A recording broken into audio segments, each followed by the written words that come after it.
I notice most of the students have missed certain express recaps that I have done for all the areas in the financial management subjects.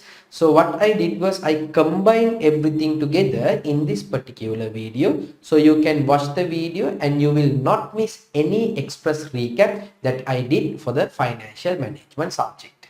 Now let's do a quick summary of the section, which is financial management functions. So this is the first section of your syllabus. In this particular section, there are 4 areas that you should know. The first area is the financial management function. Under the financial management function, the first one that you should know, what is financial management? So what is financial management? It is very simple.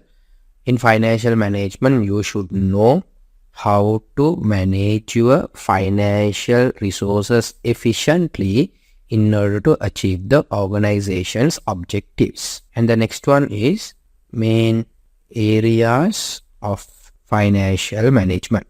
There are 3 main areas in financial management. First one is how to raise funds. So you need money for the investment purpose. You need money for the working capital purpose. So how to raise money for these purposes. And the second one, how to invest. So let it be for the investment purpose, for the capital investments. Let it be for the investment for the working capital investment. You should know how to invest your money. And the third one, you have to know how to monitor and control. Monitor and control your whatever the financial resources that you have. So raising the funds and investing the funds, let it be for the capital investment and let it be for the working capital. For everything you should know it. So there are 3 main areas in financial management. What are the main areas? First one is how to raise the funds that you need for the capital investment purpose, for the working capital purpose. And second one, how to invest, like for the capital investments as well as for the working capital purpose, how to invest. And finally, how to monitor and control whatever the financial resources that you have. And the next, you should know the difference between financial accounting, management accounting and financial management. So it is very simple. Financial accounting, you know, recording whatever things happened in the past. Okay. So that is something like financial reporting. You are preparing income statement, balance sheet, cash flow statement. So those things will happen in the financial accounting. And what is this management accounting? Very simple. Accounting for management. In order to management to take informed decisions, good decisions, they need good information. So whatever the accounting that you are doing for the management, it is management accounting. So financial accounts, mostly it will be used by the external people, and management accounts, mostly it will be used by the internal people. And the next one is financial management. As I told you, financial management, it is very simple. Simply, it is managing your finance. That is what financial management is. And the second main area that you should know, financial objectives and the corporate strategies. Financial objectives and the corporate strategies. Under that, the first thing that you should know, there are 3 main financial objectives. So what are the main financial objectives of an organization? So there are 3 main financial objectives. First one is shareholder wealth maximization. So when it comes to the shareholder wealth maximization, you have to talk about the dividends as well as the capital gain. And the next one is the profit maximization. When it comes to the profit maximization, you should talk about the increasing the revenue and decreasing the cost. And the third one, EPS growth, if not earnings per share growth. So these are 3 financial objectives of an organization. Out of these 3 financial objectives, if you ask me what is the primary financial objectives, normally we say primary financial objective is the shareholder wealth maximization. And next, you should know what is the relationship between the financial objectives and the corporate objectives. So the relationship between financial objectives and the corporate objectives. So I told you there are certain financial objectives of the organization, which is shareholder wealth maximization, profit maximization, and EPS growth. So these are certain corporate objectives as well.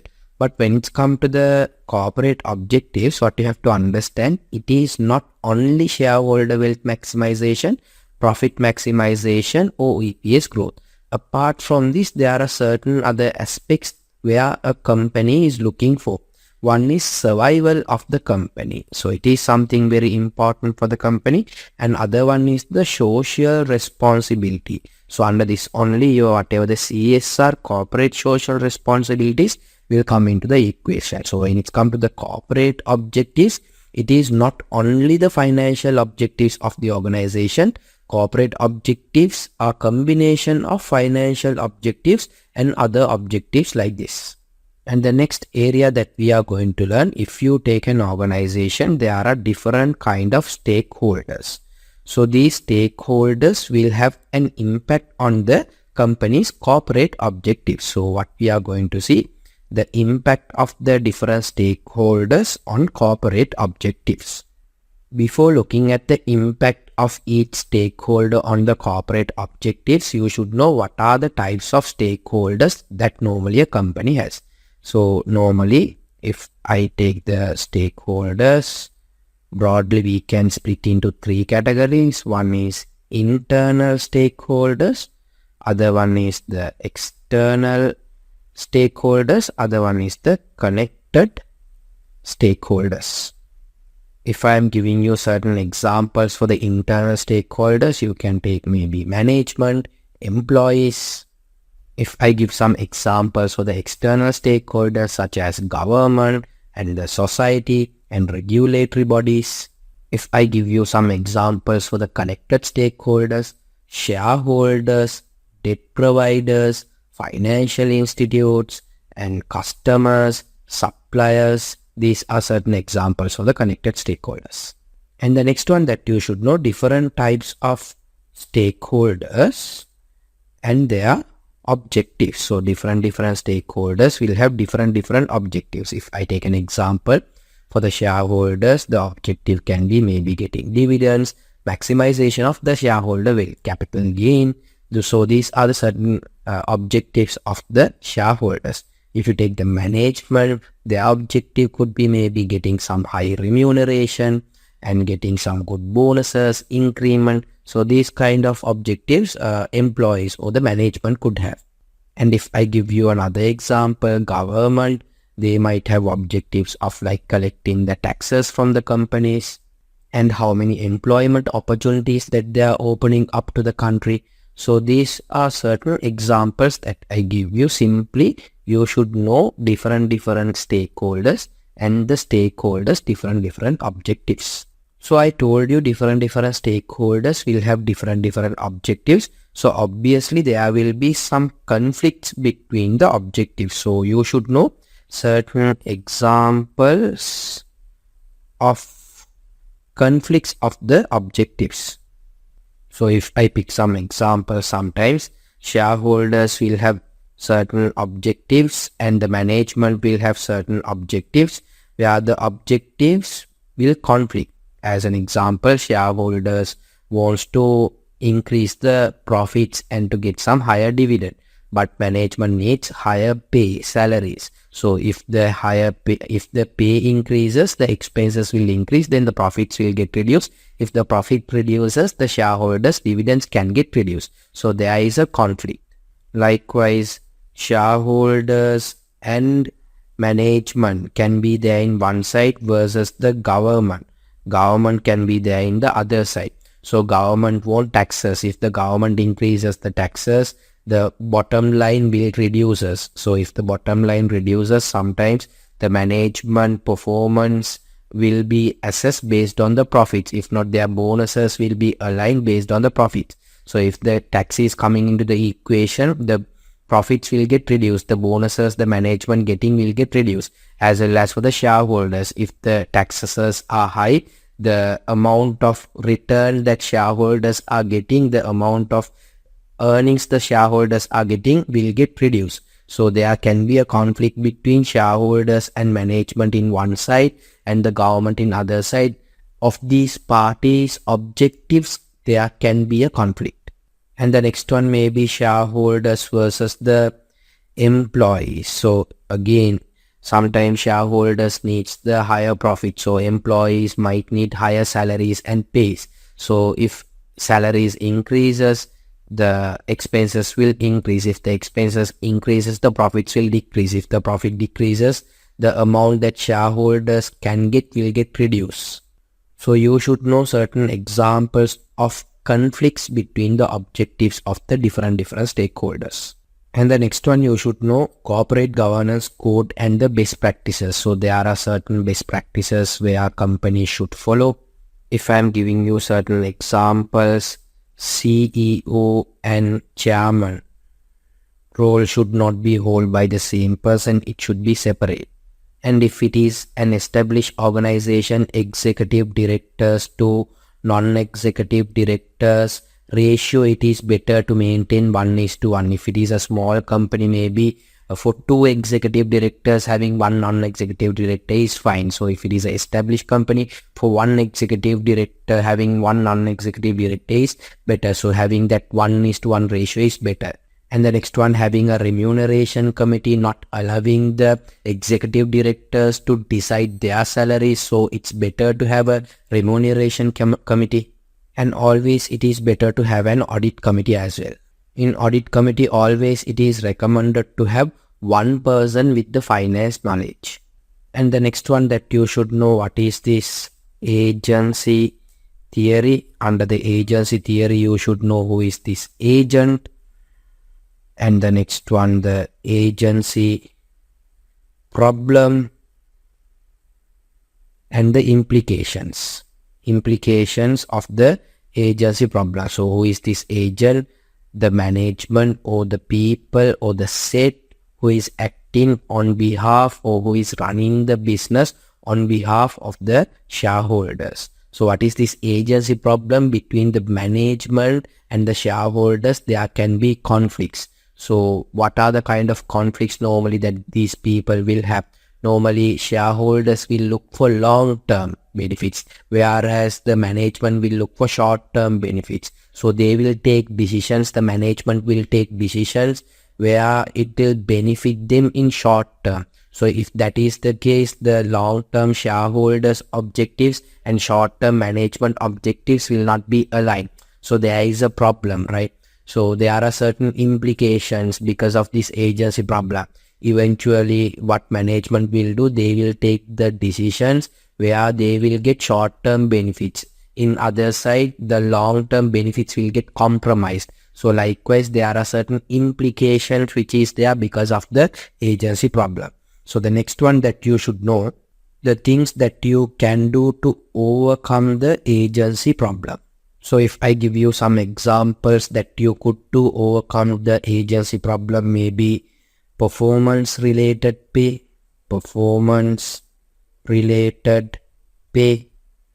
if not giving share option scheme for the management.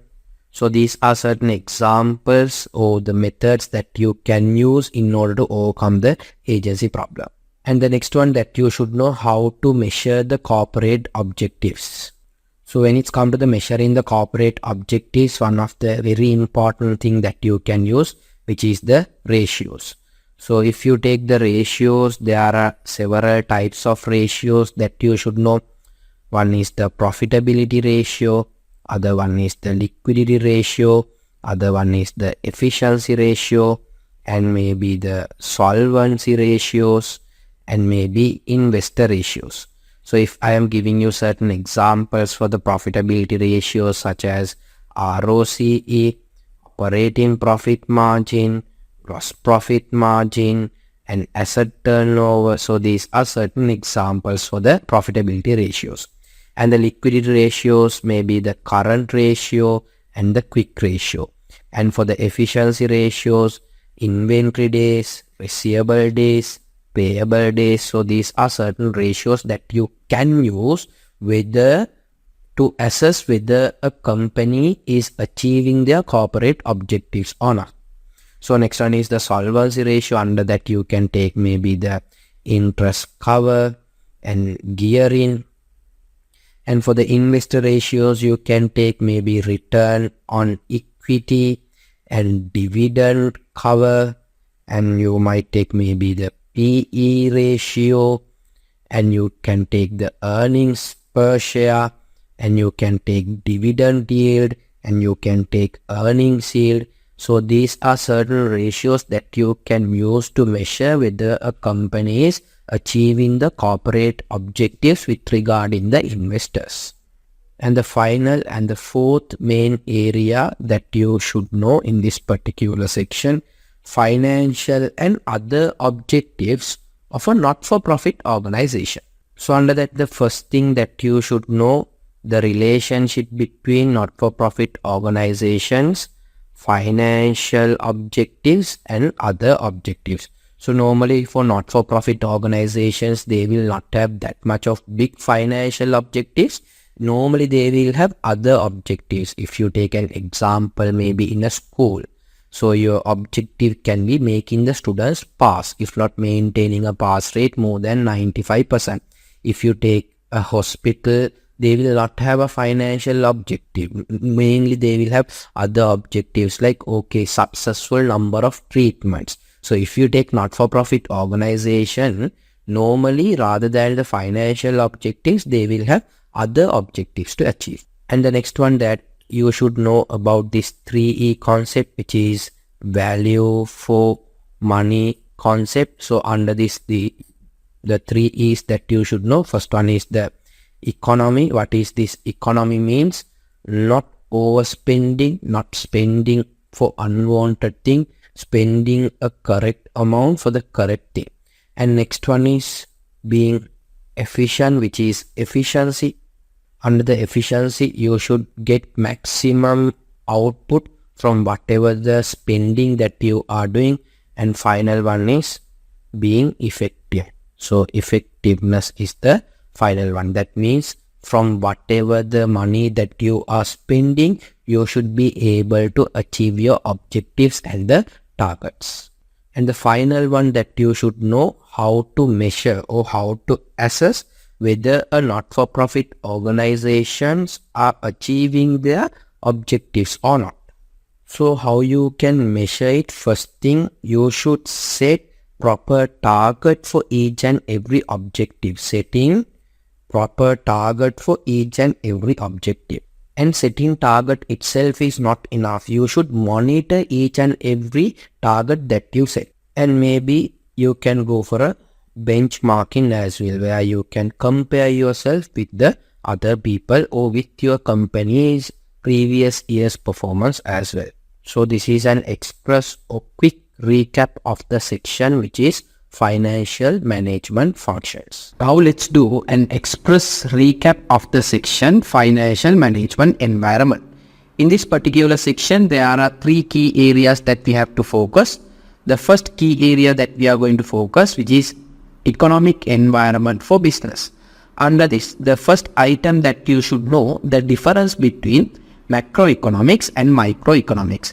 Macroeconomics mainly focusing on the broader picture, a bigger picture, whereas in microeconomics we are focusing on each and every element. And the second one, macroeconomic objectives. So when it comes to the macroeconomic objectives, there are 4 main objectives and there is another 1 sub-objective that you should know. What are the objectives that you should know? First one is economic growth, and the second one, low level of inflation and low level of unemployment, sustainable balance of payment, appropriate distribution of income and wealth. So these are 5 macroeconomic objectives. And the next one that you should know, the government policies. When it comes to the government policies, mainly we will be focusing on 3 different government policies. One is fiscal policy, other one is monetary policy, other one is exchange rate policy. So you should know how government can use these policies to achieve the macroeconomic objectives. So under the fiscal policy, 2 main instruments that we are using, one is the taxation and other one is the government expenditure. Under the monetary policy, 2 main instruments that we are using, one is interest rate, other one is the money supply. And under the exchange rate policy, government will use the exchange rate to to achieve the macroeconomic objectives. Next, you should know expansionary and contractionary policies. So when it's come to the expansionary, you should know there are expansionary fiscal policies as well as expansionary monetary policies. So what are these expansionary policies? Means if you are increasing the economic activities, those are expansionary policies. So what are the expansionary fiscal policies? One is decrease the taxation and other one is the increase the government expenditures. And what are the expansionary monetary policies? One is decrease the interest rates and increase the money supply. Now let's move to the next one, which is contractionary policies. Contractionary policies means you are reducing, you are shrinking the economic activities. So when it's come to the contractionary policies, you have contractionary fiscal policy and monetary policies. So contractionary fiscal policies are other way around of expansionary. So here you have decrease, here you have increase of the taxes. So simply it is the right opposite of the expansionary. So when it's come to the contractionary monetary policy, also say increase in the interest rate and decrease in the money supply, which is the other way around of the expansionary monetary policy. The next one that you should know, how government policies can impact the business planning. Obviously, the government policies will have an impact of the plans that we are doing, because when government comes and implements some kind of policies, there will be a direct impact on the businesses as well as the plannings which you have done for the future of the business. So what are the main areas that you should know under this one? Exchange rate, first one. Obviously, if the government changes the exchange rate will have a direct impact on import and exports. So if that is the case, you are in an industry of like doing imports and exports, you will have a direct impact. As well as taxation. Obviously, taxation is an expenditure for the income statement. So if the taxes increases or decreases, as well as direct taxes are there, indirect taxes are there. So what is this direct taxes? Direct taxes means the tax which is placed for a certain person or for the company directly, where they cannot pass it for someone else. And you have indirect taxes. So what is this indirect taxes? Where one person can pass the tax to someone else. So if you take an example, value added tax. Value added tax, the government will impose for the companies, where simply companies will add that particular value added tax for the price of the product and they will sell it for the end customer. So eventually who is paying the tax? Only the end customer. So company pass that tax to the end customer. So that is indirect tax. So simply remember, direct tax means where you cannot pass to someone else. Individual or the company should pay by themselves for their income or the profit, whereas indirect taxes can be passed on to someone else. So somehow these taxations will have an impact on our planning as well as the interest rate. Obviously, when we are running the business, we will take loans and we will make our future investment decisions based on the interest rates. And there are certain other factors which will impact planning and decision making of business. First one is the competition policy. So what is this competition policy? Government will implement certain policies to have a fair competition. Other one is the government assistance or the grants, and next one is the green policies, like what you are doing for the environment and the sustainability, and the corporate governance. So when it's come to the corporate governance, you should know chairman and the CEO should be two different people. Don't give the task for same person. If you give the CEO and chairman task to the same person, he will have abnormal amount of power. And there should be a remuneration committee, there should be an audit committee, and if it is an established organization, having one executive director, one non-executive director is better. That means having 1-to-1 ratio is better. If it is a normal company, having one non-executive director for 2 executive directors is better. So these are certain government corporate governance, and these are certain other factors which will impact the planning and the decision making of the business. The second key area that you should know in this particular section, nature and role of financial markets and institutions. Under that, the first item that you should know, what is the difference between money market and capital market. It is very simple. Money market is what you are trading the short term items, and capital market is long term items. So when it's come to the money market and capital market, there are primary markets, secondary markets. We will look into that as well. So simply do remember what's the difference between money market and capital market. Money market is focusing on short-term items, whereas capital market is focusing on the long-term items. So I told you money market is focusing on short-term items, whereas capital market is focusing on long-term items or products. Now let's see certain products of money market and capital market. So money market, I have given you some examples, which is short-term products, bill of exchange, commercial papers, banker's bill, treasury bill, or for the treasury bill another name that we are giving government bill. And I have given certain examples for the products of capital market. So capital market is focusing on the long-term products such as shares, corporate bonds, treasury bonds. For the treasury bonds there is another name, government bonds. If not, we will call it as gilts. The next one that you should know, what is this financial intermediaries and the disintermediation. So financial intermediaries means lenders and borrowers, they will not do their transaction directly. There will be an intermediary. So this intermediary, what he will do, they will take the money from the depositors and they will lend it for the borrowers. So they will act as an intermediary. That is not only the task which is done by intermediaries, there are certain other tasks as well. So what is this disintermediation means? Where lenders and borrowers, they are not going for an intermediary, where lenders directly lend it for the borrowers. So intermediary is not there. If you are simply eliminating the intermediary, we will call it as disintermediation. And the next one that you should know, rules of financial intermediaries. There are three main rules of financial intermediaries. First one, aggregating the fund. So in intermediaries, what they will do, they will collect the money from few people, and if person needs some bulk amount, they will lend it to that particular person. Let's take an example. Each person is depositing $1,000. What financial institution will do, they will collect all these $1,000. If a person needs $10,000, they will collect the all $1,000 that they have and they will give the $10,000 for the person who needs. But if the lender and borrower start to do this task on their own, sometimes the lender will have only $1,000, borrower will need $10,000. So there is a mismatch. So financial intermediaries, they will come into the equation, they will remove this mismatch, they will collect all the funds which is available, small amounts. If there is a bulk amount to be lent, they will lend it accordingly. So that is aggregating of the fund. And next one is the maturity transformation. So what is this maturity transformation? Like you will get money from different people, where it will get matured on different periods, where you will lend it for the people where these maturity periods will get matched accordingly. So that is maturity transformation. Other one is the risk transformation. What is this risk transformation is?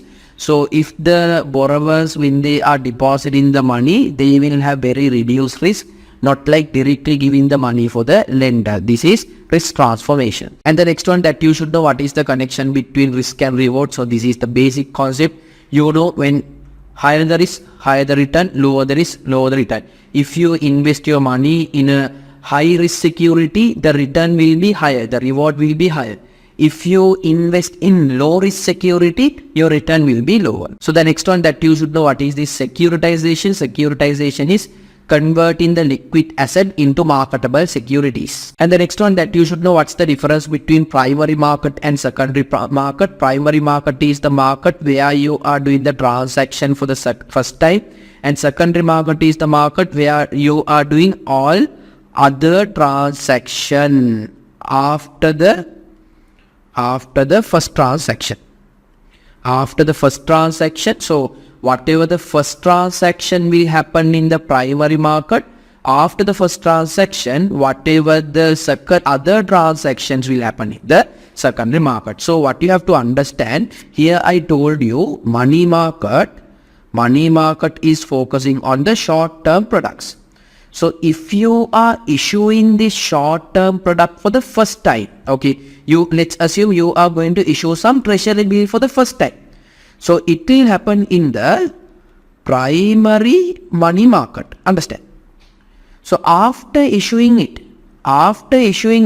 whatever the buying and selling of these treasury bills after issue, now let's assume I have treasury bill, I can sell it for someone else. That person can sell it for someone else. So whatever these transactions after issuing it for the first time, all other transactions will happen in the secondary market. So we will call it as secondary money market. Secondary money market. Likewise, what you have to understand, in capital market also it's there. Capital market, I told you, we are dealing with the long-term products. If you want to issue some shares, let's assume shares are something long-term. So it will be used in the capital markets. Okay. If you are issuing some shares for the first time, so if it is happening for the first time, it will happen in what market? Primary market. So these kind of primary markets, we will call it as primary capital market. Primary capital market, because you are issuing what product? A long-term product. After issuing all the share tradings, you will issue for the first time. All other tradings will happen after issuing for the first time. All other tradings will happen in the secondary market. So in secondary market, here you are doing all the trading. So these kind of secondary markets we will call it as secondary capital markets. We will call it as secondary capital markets. And the next one that you should know, impact of fintech in financial markets, how this financial technology can have an impact on the financial markets. And the next one is, what is this euro market and euro bond? So what is euro market? Very simple. If you are dealing with any other foreign currencies which is not your currency, that complete market we will call it as euro market. Euro doesn't mean euro. Do remember, if you are dealing with any other currency which is not your currency, let's take an example. In UK, we are dealing with US dollars. So that particular transaction is happening, we will call it as in a euro market. Okay. And what is this euro bond? Euro bond means if you are issuing some bonds which is not your currency, we will call it as euro bond. Again, let's take an example. You are in UK. You are issuing some US dollar bond. So the bond that you issued, we will call it as euro bond. Now let's take another example. You are in UK. If not, you are in Australia. You are issuing some US dollar bond. So you are in Australia. The bond that you are issuing, we will call it as euro bond. Simply remember, euro bond means the bond which you are issuing from other currency which is not your local currency. Simple as that. So euro means not your, simple as that. The next key area that you should know, the third one, nature and role of the money markets. Under that, the first item that you should know, what is the role of money market? I told you, money market, we are dealing with only short-term products. So money market is providing short-term liquidity to private and public sectors and providing short-term trade finance, allowing organizations to manage its exposure to the foreign currency risk and the interest rate risk. So these are certain roles of the money market. The next one that you should know, role of bank and other financial institution in money market. So we learn let it be in money market, let it be in capital market, banks or financial institutions will work as a financial intermediaries. So here in money market, banks and other financial institutions will provide indirect finance for the businesses. If businesses need some money, the banks or financial institutions will provide it for the company. The next one that you should know, money market instruments. So we are going to focus on two main instruments. One is interest bearing instruments, other one is discount instruments. What is this interest bearing instruments? Means if there is a percentage given, we will call it as interest bearing instruments. So I have given you some examples: bank deposit, short term bonds, certificate of deposit. What is the certificate of deposit? Once you deposit your money for a fixed deposit, you will get a certificate. So that is what certificate of deposit is. Simply remember, it is what you are getting for your fixed deposit. The certificate we will call it as certificate of deposit. And the next one that I have given, discount instruments. Discount instruments means if you are getting a reduction from the face value, we will call it as discount instruments. So I have given you some examples: treasury bills, commercial papers, bankers bills, and bill of exchange. And the next one that you should know, certain derivatives which can be used in the money market.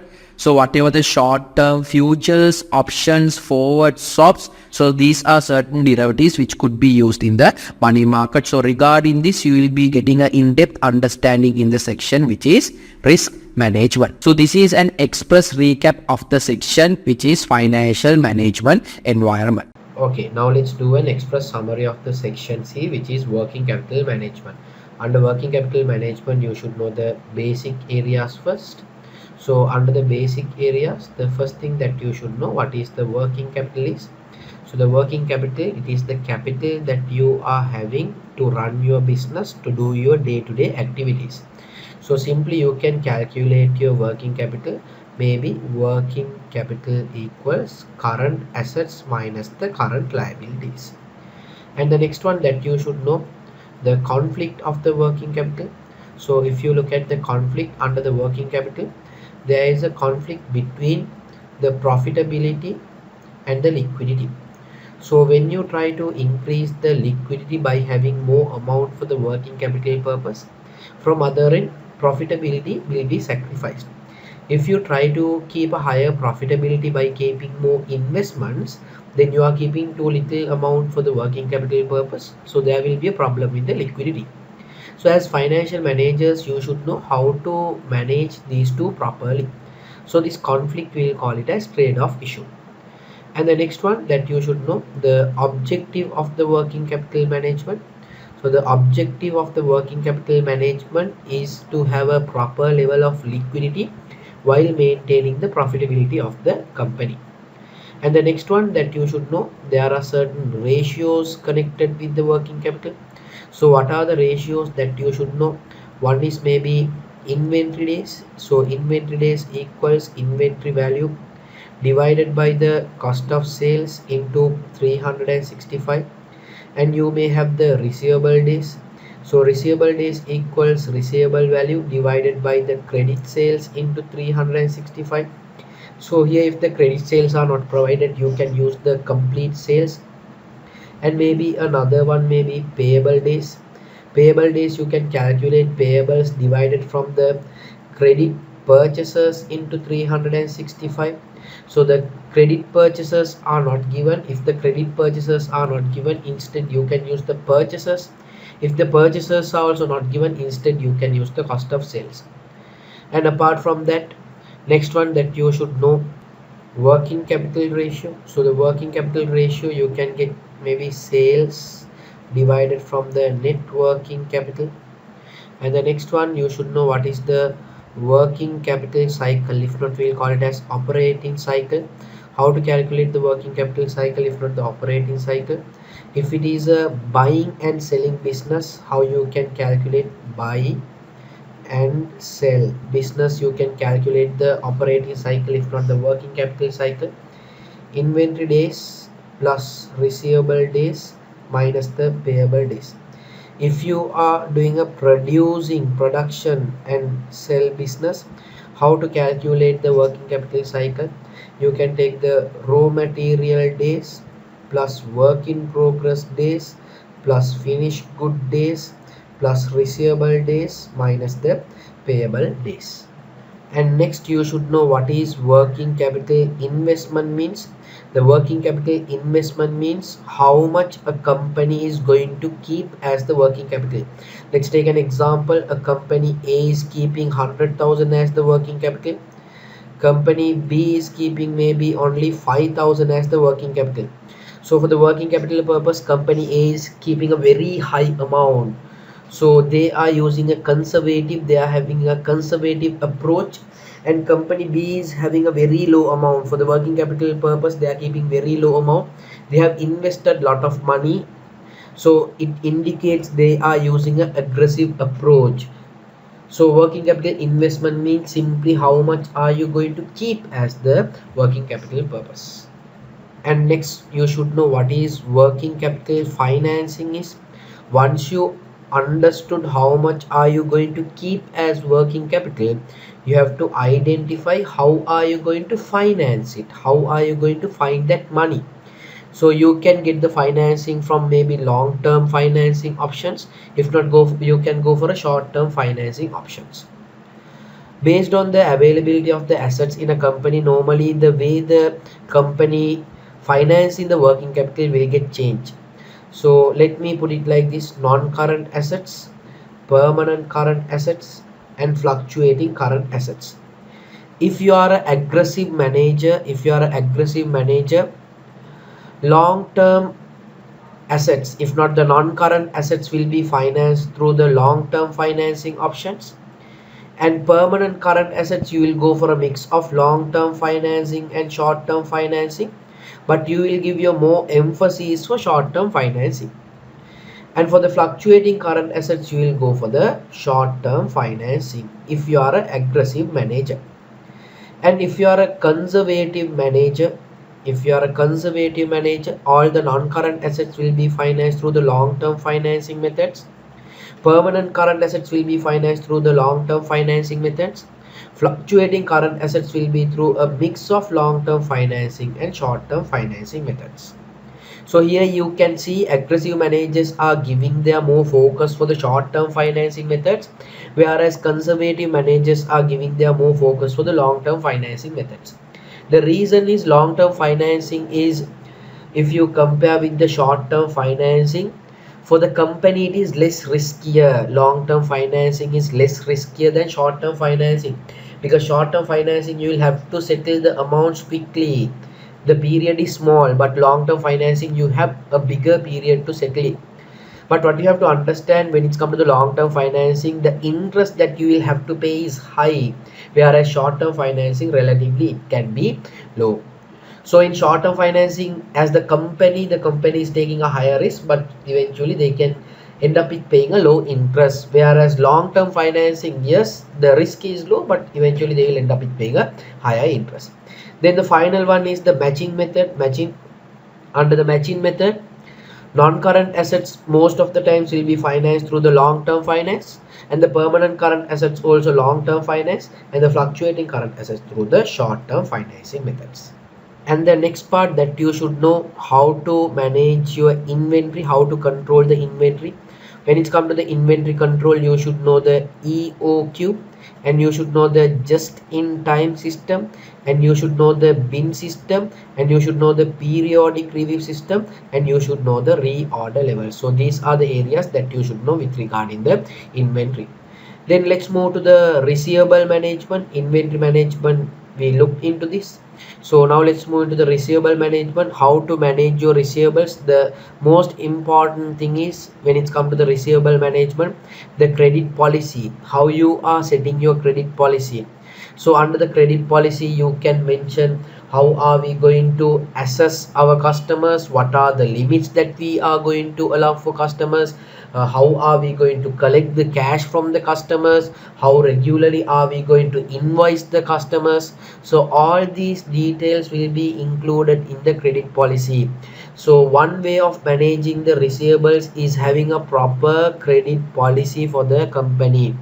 And the next one is, you can go for early settlement discounts. You can offer your customers to settle the money that they owe to you quickly, so you'll be able to get the money quickly from the customers. And the next one is the invoice discounting. So you can give the invoices for the invoice discounter, and you can get the money in advance. And the next one is factoring. So factoring is like you are outsourcing your credit management task for a third party. So when it's come to the factoring, there are two things that you should know. One is the with recourse, other one is the without recourse. We'll call it as recourse and non-recourse as well. So what is this with recourse and without recourse means? With recourse means the client or the company should bear the bad debt cost. Without recourse means factoring company should bear the bad debt cost. So with recourse, client or the company should bear the bad debt cost. Without recourse or non-recourse means factor should bear the bad debt cost. And the next part is you should know how to manage your foreign receivables. Then next you should know how to manage your payables. So when it's come to the payables, maybe settling your payables early to get the early settlement discounts from the payables, if not delaying the payments for the suppliers. So you have to keep in your mind, when you are delaying the payments to suppliers, there shouldn't be any impact for the relationship that you are maintaining with the supplier. And you should know how to manage your foreign payables as well. So when it's come to the foreign payable management, foreign receivable management, most of the areas are covered in the section G, which is the risk management. And the next item is you should know how to manage the cash. So the best way to manage the cash is having a proper cash forecast. If you can forecast your cash properly, you should be able to manage your cash in a better way. So in order to forecast your cash, one method that you have may be preparing a cash budget. And next one is you can forecast your cash using the statement of financial position, if not the balance sheet. And next one, you can forecast your cash using the statement of financial position or balance sheet and the working capital ratio. So using these techniques, you can forecast your cash. If you can forecast your cash, that means for a great extent you can manage your cash. And the next method is the Baumol method, Baumol model. Under Baumol model, you will be using the same concept as the EOQ model. When you are investing money or when you are withdrawing money, what is the best amount to invest or what is the best amount to withdraw, you can identify through the Baumol model. Because when you are investing or when you are withdrawing, when you are liquidating your investments, there are transactions costs, there are opportunity costs. So all these things you have to consider. By considering all these things, what is the best amount to invest, what is the best amount to liquidate, you can understand through the Baumol model. The same equation that you have used in the EOQ, which is 2 into COD into divided from CH. Here cost of ordering or CO is something which is you can substitute with the transaction cost. D is the annual cash requirement. CH you can take it as the opportunity cost, if not the cost of holding it. And the next one, the next method of managing the cash, it is the Miller-O model. Under Miller-O model, you will be identifying what is the return point of the company, what is the lower level, what is the upper level. We will be trying to maintain our working capital at the return point once it reached the upper level. Let's assume our current account balance reached the upper level. We will take this excess money and we will make the investments. Here we will withdraw this excess money from the current account, if not from the working capital account, and we will make the investment, make new investments. Let's assume our cash level reached the lower level. Then what we'll be doing is we'll be liquidating the investments that we'll be having and we'll be pumping in more money for the working capital purpose to take it for the return point. So this particular technique is called as Miller-O model. And the next one that you should know, what you should do if there are short-term cash shortages, and what you should do when there are short-term cash surpluses. When you are planning to invest using the short-term cash surpluses, there are three things that you have to look into.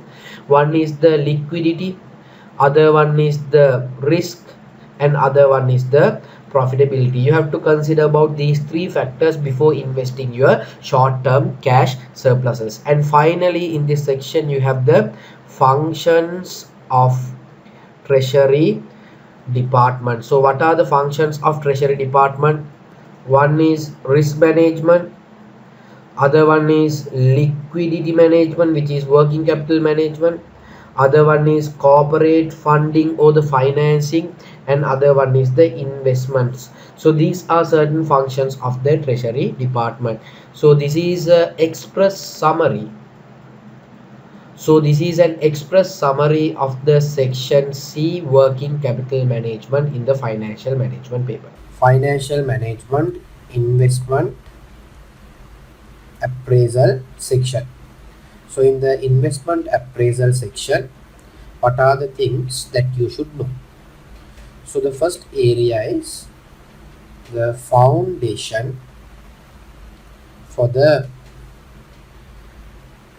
investment appraisal. So in this foundation for the investment appraisal, you should know most of the areas from the management accounting. So what are those areas? One is maybe compounding. So in compounding, you know what's the equation that you can find out if you have a compound interest. The future value equals present value into 1 plus r to the power n. So different people might have studied different formulas, but the concept is same.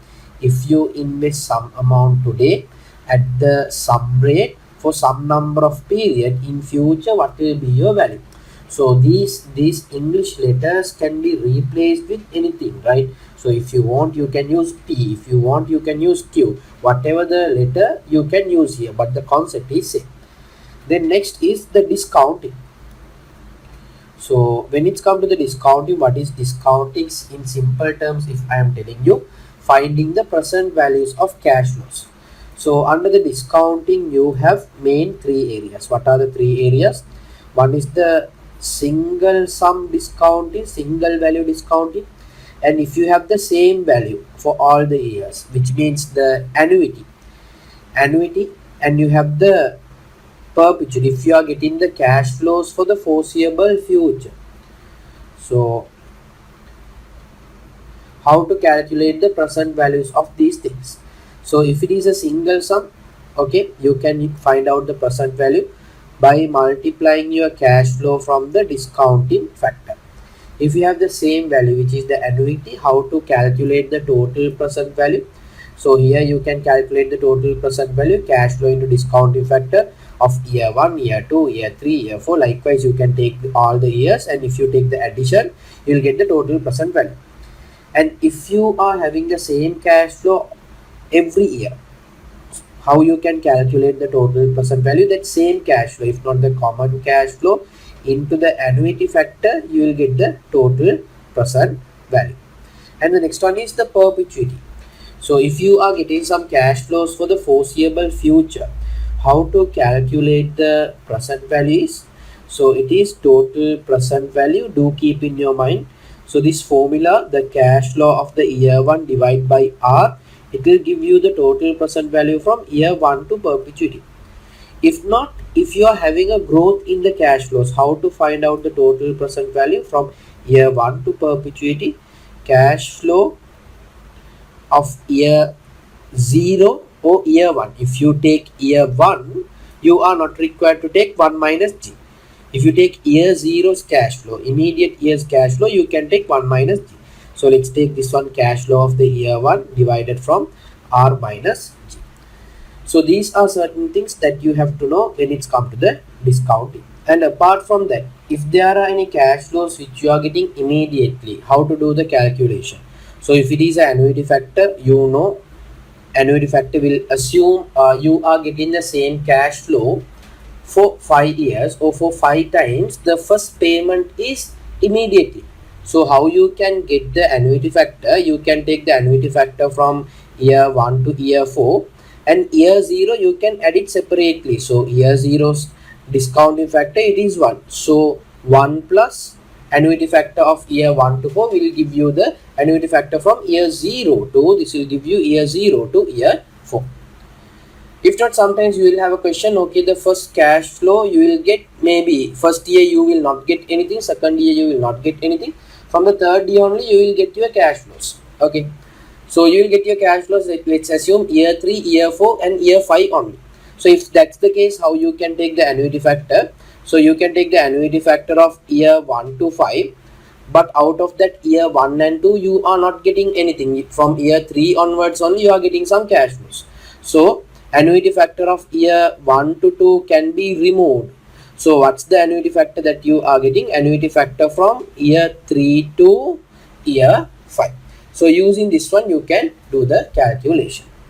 So these are the certain things that you should know when it comes to the discounting.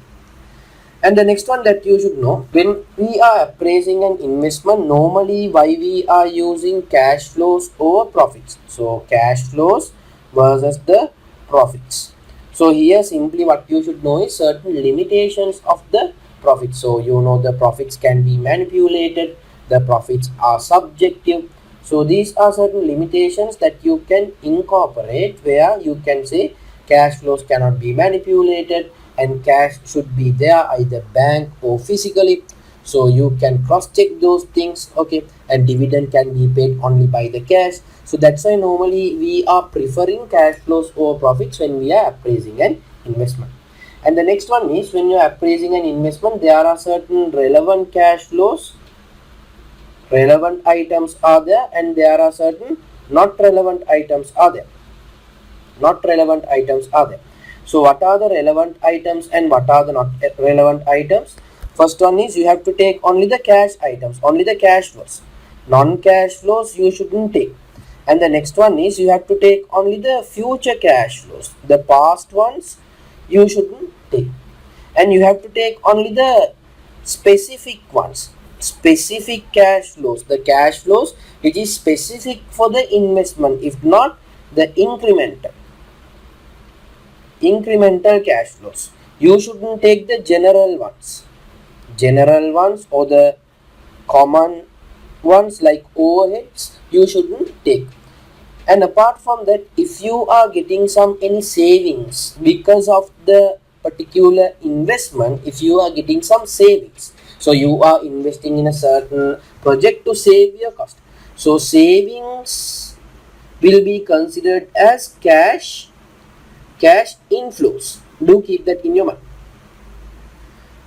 And if you are incurring some extra cost like opportunity cost because of your investment, let's assume there is a labor, you are taking the labor from the existing project for your new project. So if that's the case, the labor will not be able to work on the existing project, so there will be some loss of contribution or loss of profits because you are taking the labor. So that loss of contribution or profit is arising because of what? Because of your new investment, right? So opportunity cost should be considered. Normally the opportunity cost will be considered as cash outflows. And apart from that, you shouldn't take the committed cost. The cost which is committed, you shouldn't take for the calculation purpose. And the second one that you should know, now we are done with the foundation part. The second one that you should know, the methods of appraising an investment. So what are the methods that you have? Actually, I would like to focus on 4 methods. 2 methods I would say: discounted cash flow methods and other methods. So what are the discounted cash flow methods? One is the NPV and other one is the IRR. Under other method, I would like to take one is the ARR, if not the accounting rate of return, if not ROCE, ROCE, and the next one is the payback period. So in NPV, how you can take a decision? If the NPV is positive, you will accept. If it is negative, reject. If it is 0, it depends. IRR also, how to take the decision. If the IRR is bigger than the rate that you are getting, you will accept it. If the IRR is smaller than the rate that you are getting, you will reject it. If the IRR is equals, again it depends. And the next one is ARR, if not ROCE. So in ROCE also, you are comparing your expected ARR with the ARR that you are getting by doing the calculation. And the payback period also same, you will have to compare your expected payback period versus the payback period that you are getting by doing the calculation. So if I am giving you some further elaboration on how to calculate the ARR, just to remind you, so you have to take the average profit before interest and tax, if not the operating profits, divided from the average investment. So how you can take the average investment is your investment amount plus the scrap value divided by 2. And with regarding each method, we learn certain advantages and disadvantages for each method. Advantages, disadvantages. So what are the advantages are there in the NPV method? It is considering the time value for money. it is taking the cash into the consideration, and it is considering the entire life of the project. But disadvantage of the NPV method is sometimes the number calculation can become complex. It can be difficult to explain to certain managers what is this NPV method is. So again, what are the advantages of IRR? IRR, one is again it is taking the time value for money into consideration, it is taking the cash flows into consideration, it is taking the whole life of the project into consideration. So what are the disadvantages of IRR method? One thing is IRR is a relative measure. We will call NPV is absolute measure. So by looking at the final result of the NPV, if the NPV is positive, we will accept. If the NPV negative, we will reject. But IRR is not like that. You have to compare the IRR with the rate, and only you can take the decision. So IRR is a relative measure. And apart from that, another disadvantage is again explaining what is this present values of the cash flows. It is little difficult for the managers. And let's come to the next one, the ARR. What are the advantages of ARR? It is calculating a percentage, so you can compare it and see, and it is taking the entire life of the project into consideration. So what are the disadvantages of ARR? The biggest disadvantage is it is taking profit into consideration, not the cash flows. So next one is the payback period. So what are the advantages in payback period? It is a very simple method where anyone can understand. If you take the disadvantages of payback period, like it is not considering the cash flows after the project recovery is happening. Like once the payback is over, after the payback, whatever the cash flows that you are getting, it is not considered. Like the entire life of the project is not considered, and the present value of the cash flows are not considered. Likewise, certain disadvantages are there in the payback period method. If I am little elaborating another disadvantage which is there in the IRR method, which is the conventional cash flows and non-conventional cash flows. So if you are having conventional cash flows, year 0 negative, then you are having the positive values. The conventional cash flows, probably you will get 1 IRR.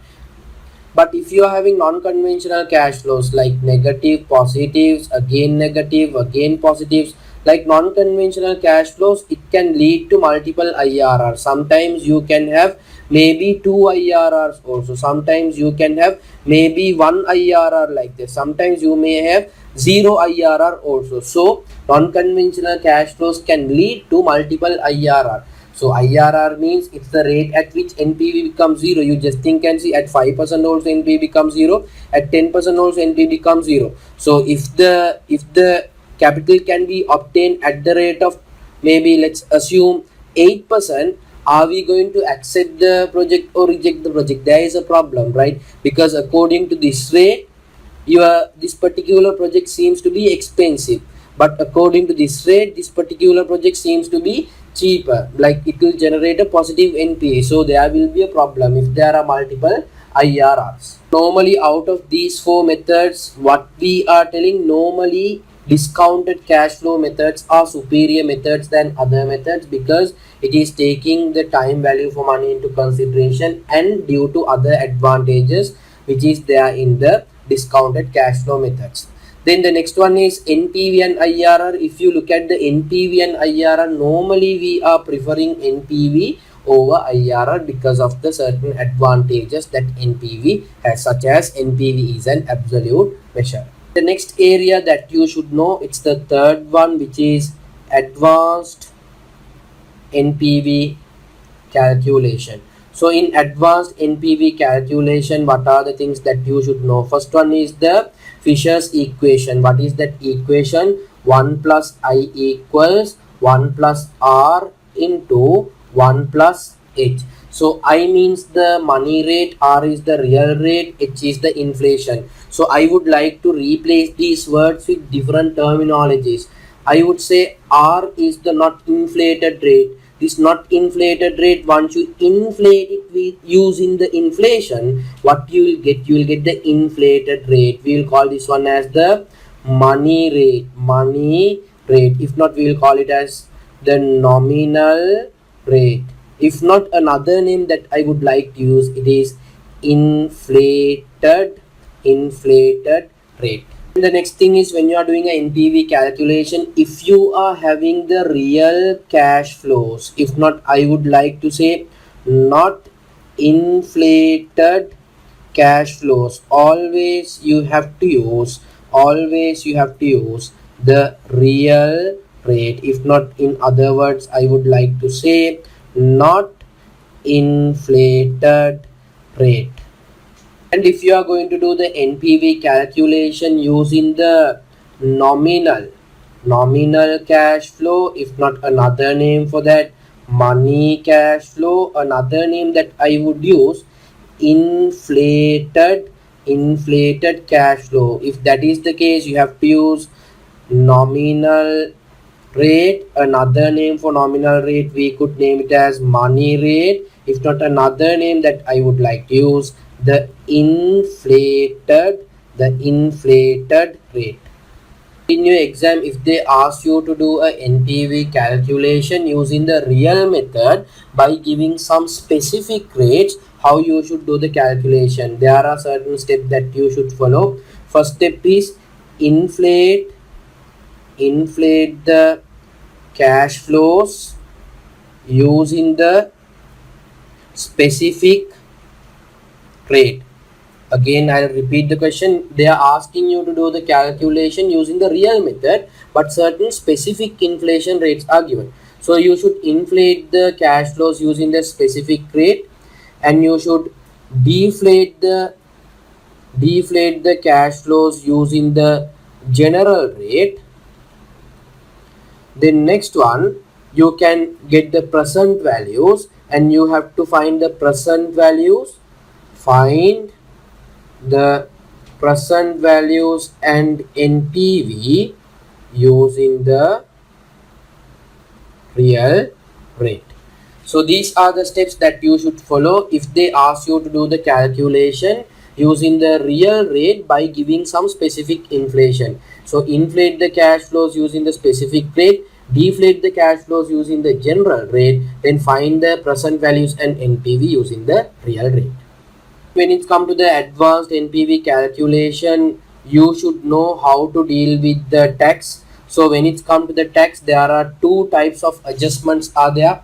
One is the tax payment, and other one is the tax saving. Tax saving on depreciation. So how to calculate the tax saving? Your depreciation amount into the tax percentage. So normally tax saving will be an inflow for the NPV calculation. Tax payment will be an outflow for the NPV calculation. Next adjustment that you should know when it comes to the advanced NPV calculation, which is the working capital adjustment.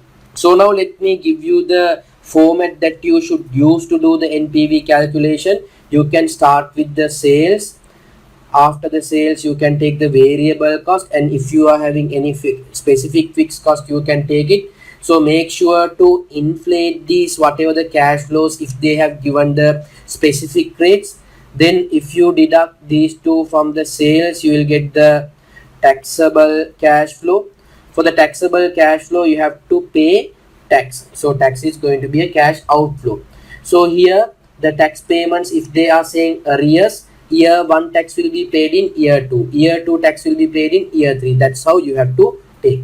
And apart from that, with regarding the tax, you can take the tax saving. So tax saving, again, it's going to be a cash inflow to you. So tax saving also same. If the tax is paid 1 year arrears, so first year saving will be realized in year 2, year 2 saving will be realized in year 3. So that's how you have to get it. And apart from that, you have the working capital adjustment, and apart from you have the investment cost, and apart from you have the scrap. So by taking all these things, you can take the net cash flow, then you can find out the present value and the NPV. So when you're finding the NPV using the Excel, what's the equation that you should use? Equals NPV, open the brackets, use the rate. Let's assume the rate is 10%, put a comma. Then you have to select the cash flows. Year 0, year 1, year 2, year 3. Cash flows from year 1 onwards. Don't select the year 0. So you will have some cash flows for the range. So select it from year 1 onwards, then close the brackets. Then what you should do, finally adjust the year 0 cash flows, which is the amount that you are getting over here. Finally adjust that amount properly. So when you're adjusting that amount, if you have taken this one as a negative value, don't go and negative again, because it will become a plus value. So if you have already taken a negative value, make sure to add it, so you will get the perfect NPV. The next one that you should know, which is lease versus buy. So you will have to take a decision when it's come to the lease versus buy. So do keep in your mind, lease versus buy means you are not going to take the investment decision. Investment decision means, are you going to invest or not? So once you decide to invest in a particular project, if not once you decide to purchase a certain asset, we will have to decide, are we going to lease the asset or are we going to buy the asset? So out of these two, we will have to find out what is the best option is. So when it's come to the lease particular NPV calculation, what are the things that you have to consider? One is the rental payment is something that you have to consider, and you have to consider the tax saving on rent. So how to calculate that? Rent into the tax percentage. And next one, you have to take present value and the NPV for that particular option, which is lease. And for the buy, what are the things that you have to consider? When it's come to the buy, you have to take the buy cost, if not the investment amount. Then next you have to take the scrap value is something you have to take, and you can take the tax saving on depreciation. So depreciation into the tax percentage. Then you can take the present values and the NPV. So out of these two options, you have to find out what is the lowest cost for you. Let's assume for the lease option, you are getting a negative NPV of 1000. For the buy option, you are getting a negative NPV of 1200. So what does this negative NPV means in today's value term? If you are going for the lease option, what will be your cost? What is the meaning of this 1200 in today's value term? If you are going for the buy option, what will be your cost? So in today's value term, if you are going for the lease option, your cost will be only 1000 rather than 1200. So for you, it is better to proceed with the lease option. That's how you can take the decision. The next one that you should know, which is the EAC and EAB. EAC means equivalent annual cost.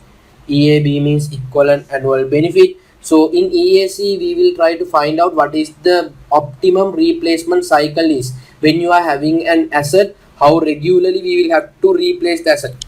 Normally what people are thinking, if you can use an asset for a longer period, it is actually good. That's what people are thinking, but that's not the actual case, because when the asset is becoming older, let's take a van, you might think, okay, if I can use the van for 15 years, that's better rather than replacing the van once in 2 years.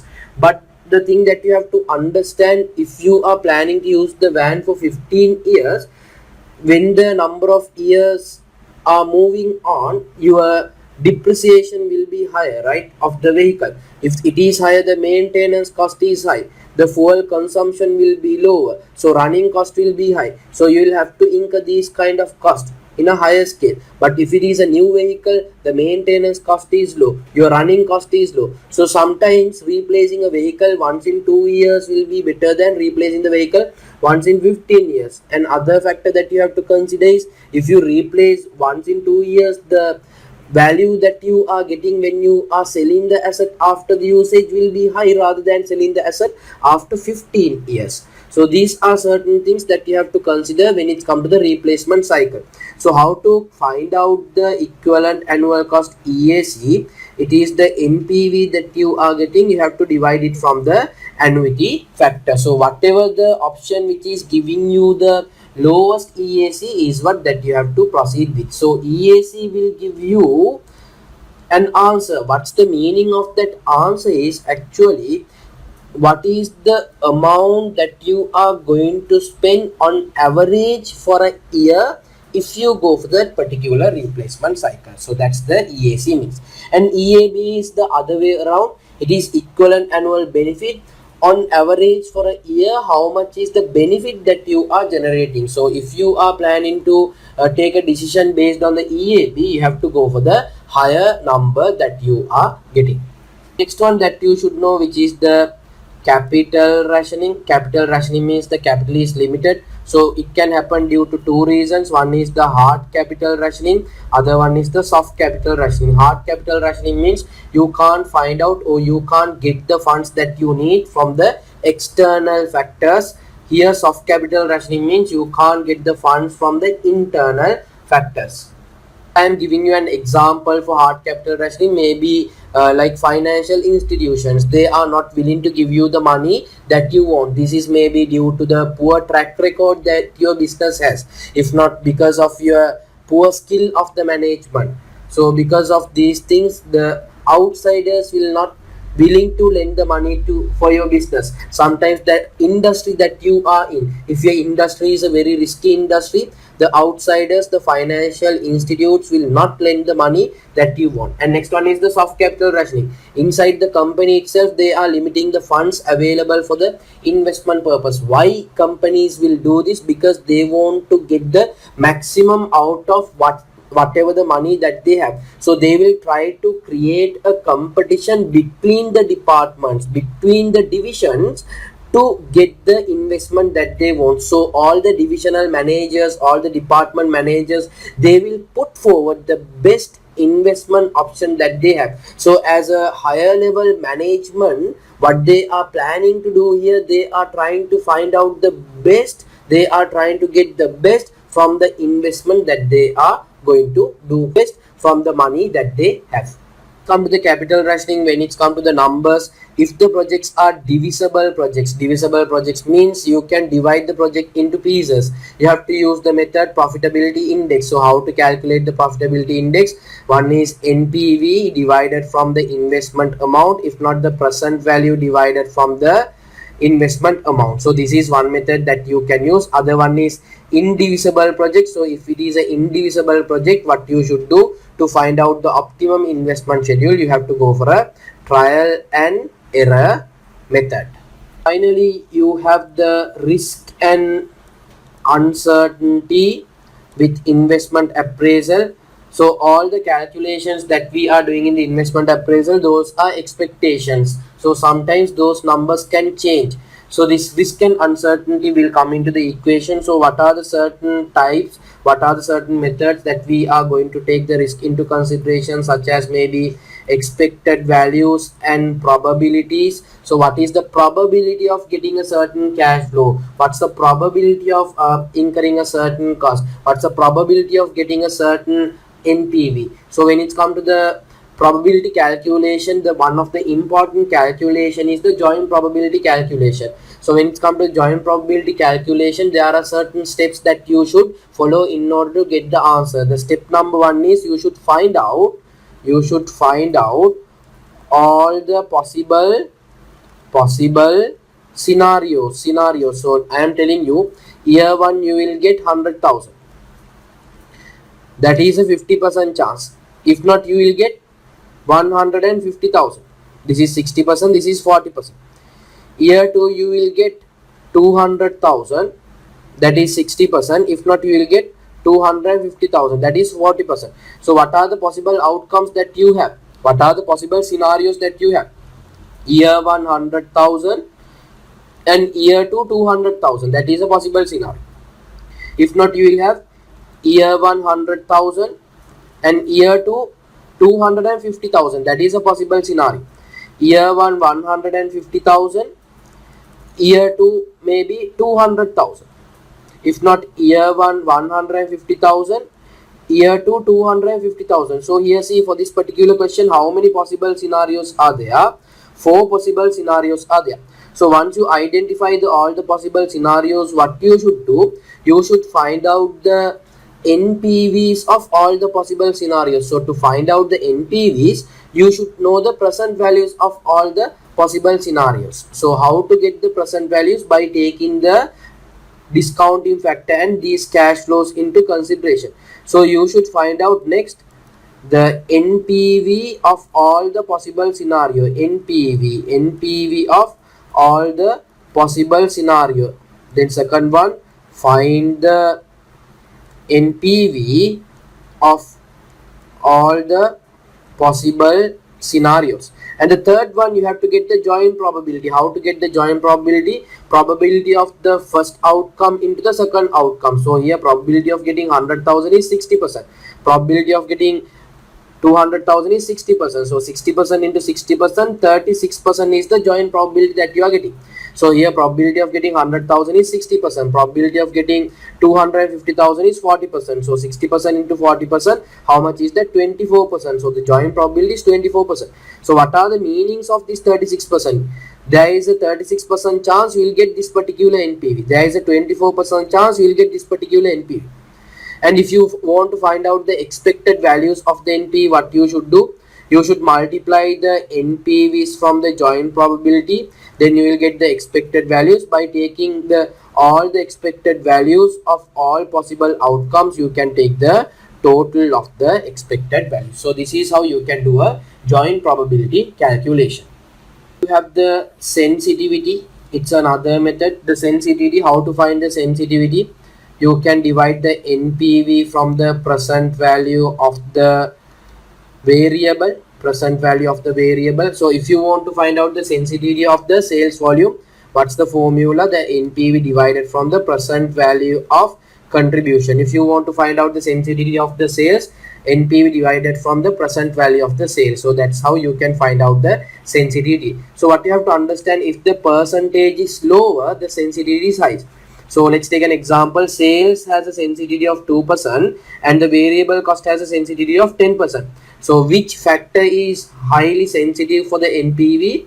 Which is the 2% sales. So what's the meaning of this 2% sales? If your sales changes from 2%, there is a chance where your NPV can go to 0. But here what's the meaning of 10%? Your variable cost has to increase from 10%, a higher amount, a 10% increment in order to your NPV to become 0. So what you have to keep in your mind, when your sensitivity percentage is low, that means the sensitivity is high.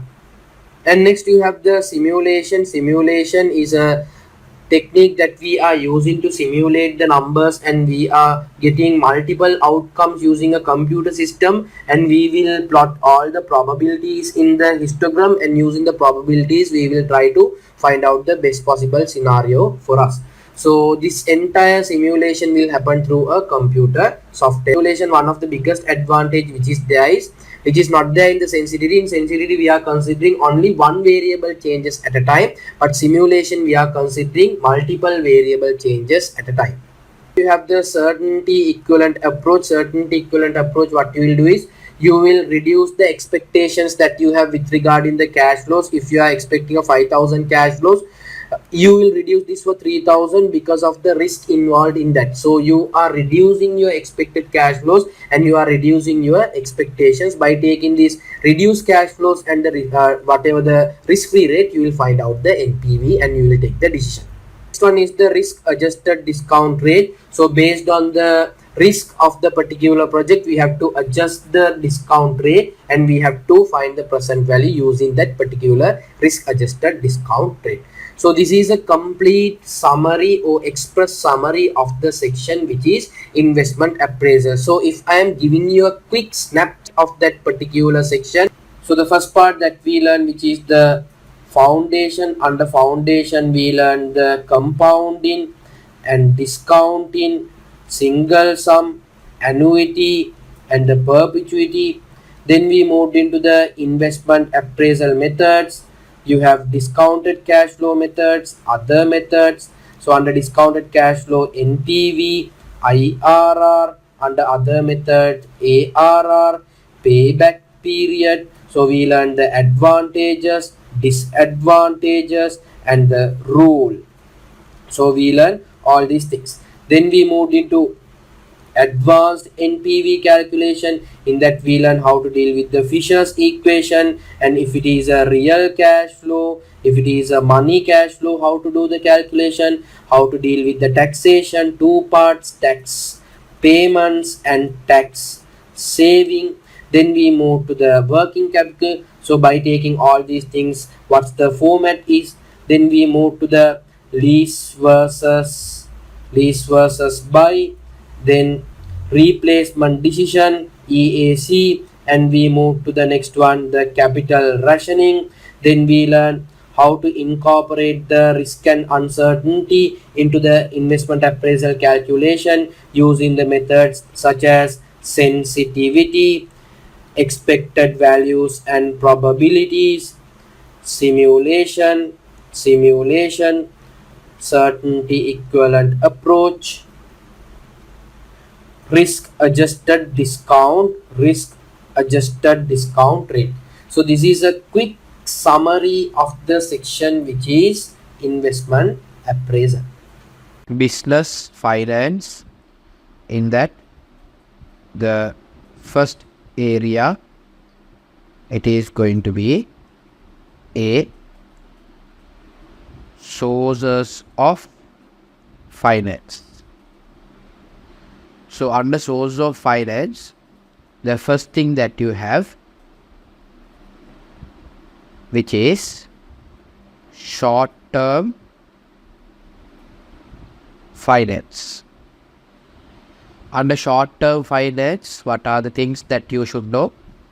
First one is overdraft, short term loan, then you have short term lease, then you have trade credit. Then next you have long term debt finance. So under the long term debt finance, you have bank loans, normal long term bank loans, and long term lease and loan notes or debentures, another name, or bonds. Under loan notes, debentures or bonds, you should know three things. One is the redeemable bond, other one is the irredeemable bond, other one is the convertible bond. And your bonds can be zero coupon bond, and you should know what is deep discount bond as well. And to make the bonds attractive, another element which is connected with the bond, which is warrants. If not to make the debentures attractive, another element, the companies are offering something called warrants. You should know what is that as well. The next one that you should know is equity finance. Under equity finance, you should know about the initial public offering, if not the normal share issuance. The next one, private placing. Next one, preference shares, and you may include venture capitalist and right issue. Under preference shares, you should know what is cumulative preference shares and what is non-cumulative preference shares. And when it's come to the right issue, you should know how to calculate the theoretical strike price, which is the term, and how to calculate the value for right, and you should know how to calculate the value for right for the existing share. Next, you should know elements to consider when choosing an equity finance. So if you are selecting one of the sources of equity finance, what are the elements that you have to consider? And the next one, the fourth one, internally generated finance. If you need money, if you need finance, you can use your internally generated finance as well. Under that, the first one that you have, which is the retained earnings, then you can generate money inside the company itself by managing the working capital properly, and maybe by changing the, or not changing, only by using the dividend policy, by using the dividend, you can generate some finance internally. Here you can use things such as maybe scrip dividend and using the dividend policy. So under the dividend policy, the things that you should know, factors to consider when formulating dividend policy. And you should know the factors to consider when changing the dividend policy, such as client effect, such as signaling effect. And you should know types of dividend policy, maybe constant dividend and constant payout and stable growth and zero dividend. And you should know the residual policy. Further, you should know dividend, irrelevance theory. Under that, you should know assumption. What is the theory? You should know first, and you should know assumptions and limitations of this particular theory. Apart from that, you should know what is manufacturing dividend. Further, you should know what is this bonus issue and the stock split is. Under stock split and bonus issue, what is the impact it is creating on the finance availability for the business? Is it creating an impact or not? You should know that one as well. Under part A, fifth area is Islamic finance. If you need money, another source of finance that you have, which is Islamic finance. Under that, you should know what is this murabaha and mudaraba and musharaka and ijara and sukuk. And you should know under Islamic finance another two important elements. First one is riba. And what is this Islamic finance is? Yes, I know these terminologies are not easy to remember, but can't help, you got to remember these terminologies, and you should know what are these terminologies meanings are. Okay, part A is source of finance, part B is cost of capital. So here mainly we are going to focus on how to calculate the weighted average cost of capital. So to calculate the weighted average cost of capital, you should know how to calculate the cost of equity source of finance and cost of debt source of finance. So under equity source of finance, you have two. One is the normal ordinary shares. other one is the preference shares. To calculate the cost of ordinary shares, which is the cost of equity, normally we will call it as, you will have two methods. One is the dividend valuation model, other one is the capital asset pricing model, CAPM.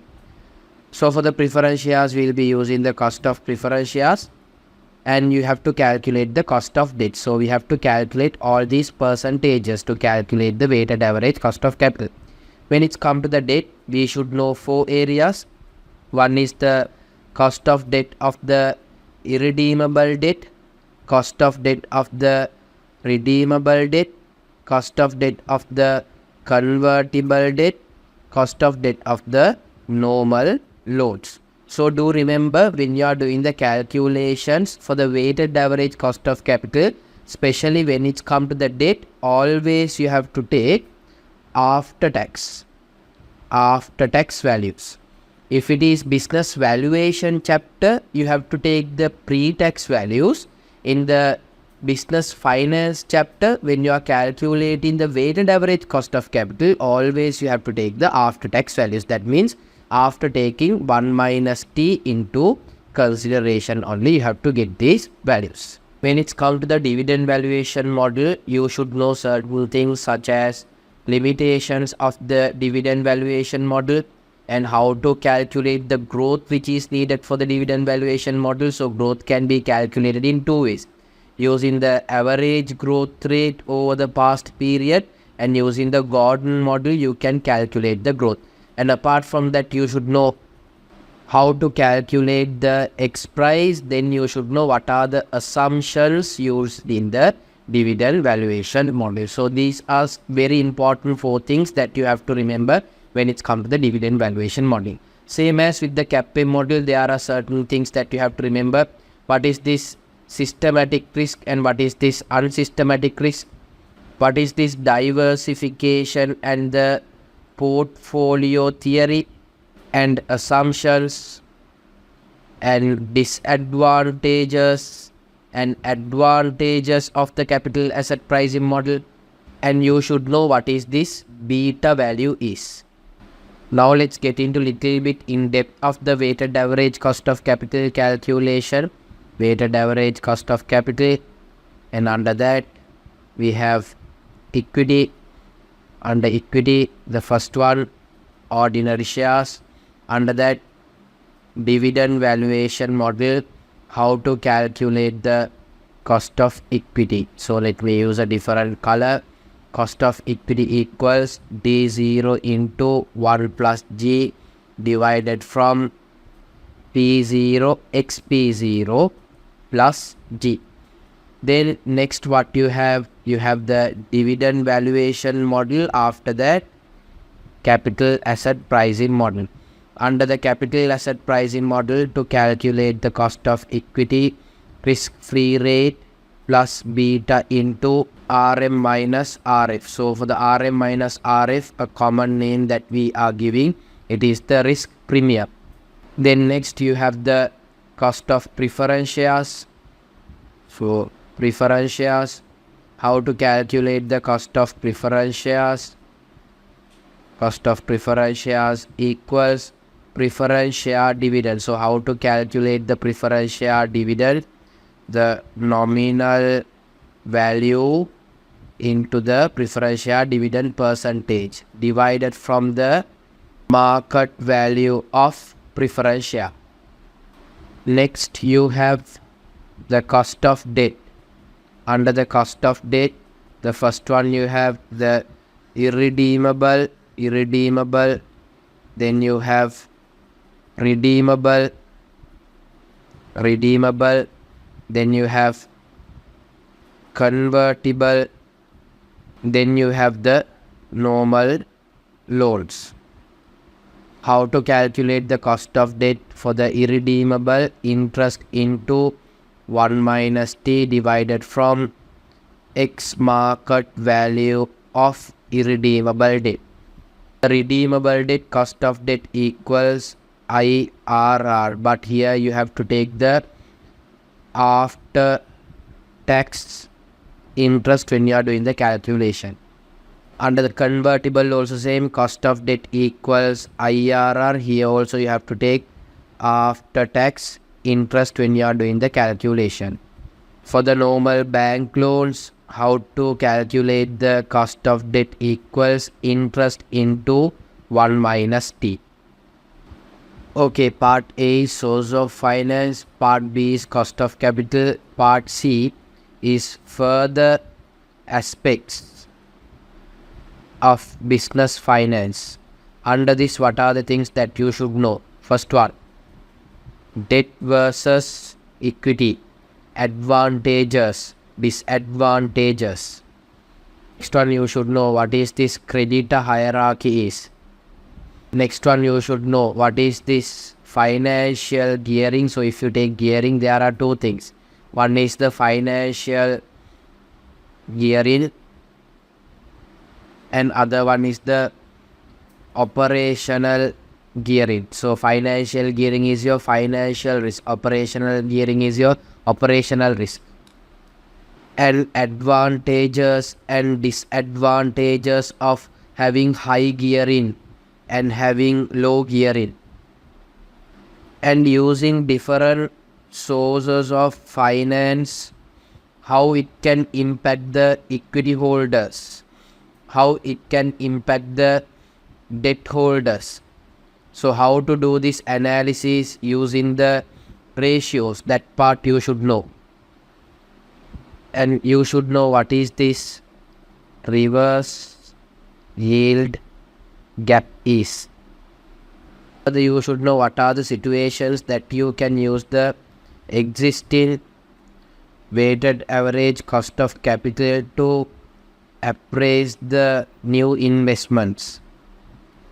And further, you should know how to deal with the project specific weighted average cost of capital. Under this, you should know what is this asset beta and what is this equity beta. Another name that you are giving for the asset beta is ungeared beta. If not, we'll call it as earnings beta. Another name that we are giving for the equity beta is the geared beta. If not, we'll call it as the share beta.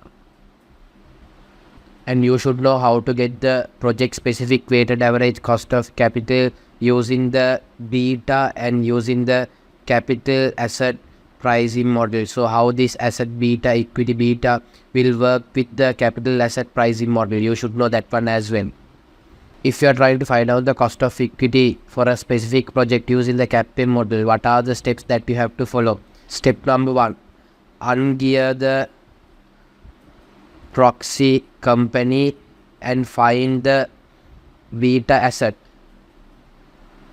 And step number 2, re-gear the new investment company, if not the considering company, using the answer which you got in step number 1, using the asset beta that you got in the step number 1, using the financial, that means simply the asset beta that you got in the step number 1, and using the financial risk of the considering company. By taking these two factors into consideration, re-gear and find out the beta equity.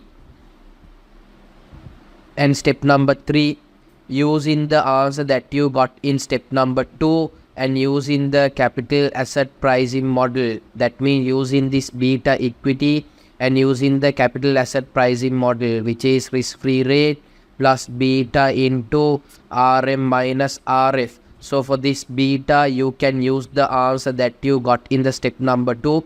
You can find the cost of equity for a special project. And the next main area that you should know, it is capital structure theories. So under this, we will be focusing on the first theory, which is the traditional. Under the traditional theory, what you have to understand, the cost of equity, if this is your gearing, if this is your rate, when the gearing increases, the cost of equity will increase. And when the gearing increases, the cost of debt will be constant. After a certain point, it will start to increase if the gearing is very high. And what will happen to the weighted average cost of capital? it will drop up to a certain point. After that, it will start to increase. Why the weighted average cost of capital is reducing from this point to this point?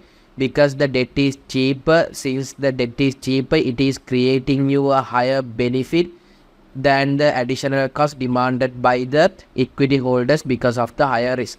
So this particular point where your weighted average cost of capital is the lowest, we'll call this one as the optimum or optimal capital structure.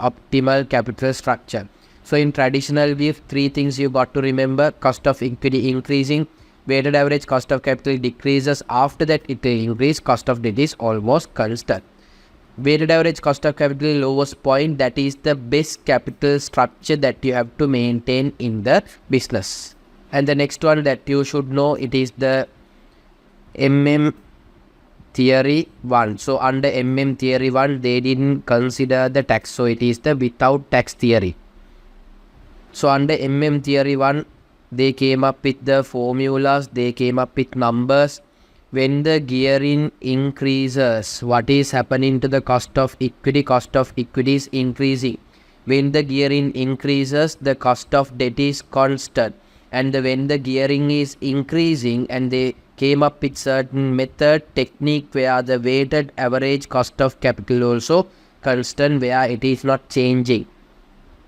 And the next one is Theory 2. Under Theory 2, they considered the tax, so it is the with tax method. Under this, what they said was, in the Theory 1, they couldn't consider the tax saving which they will be getting because of the debt. So cost of equity is same. When the gearing increases, cost of equity increases.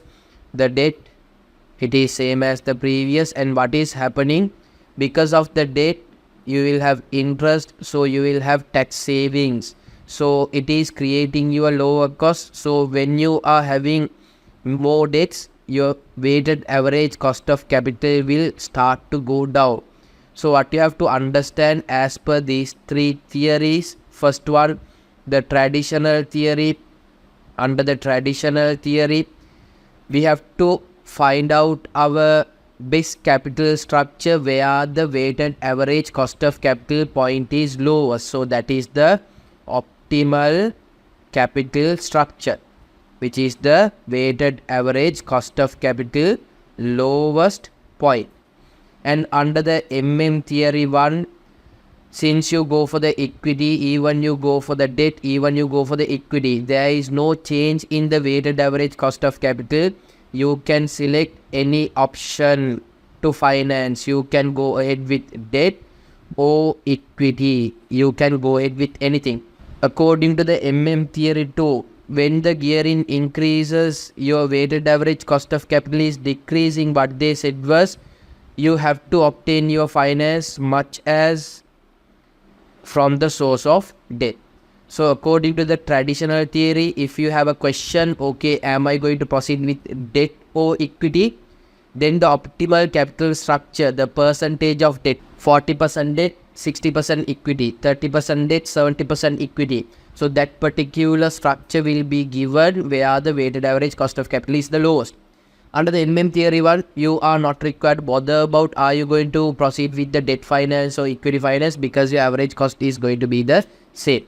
Under the Theory 2, when you take more debt finance, since your average cost is decreasing, what they said was, okay, you have to obtain your finance as much as from the debt sources. If I am talking little bit in depth of this Theory 1 and Theory 2, as per this, if you take the weighted average cost of capital under the Theory 1, it is constant, and under the Theory 2, weighted average cost of capital is decreasing. And if you take the market value under the Theory 1, since your average cost is constant, your market value also going to be constant.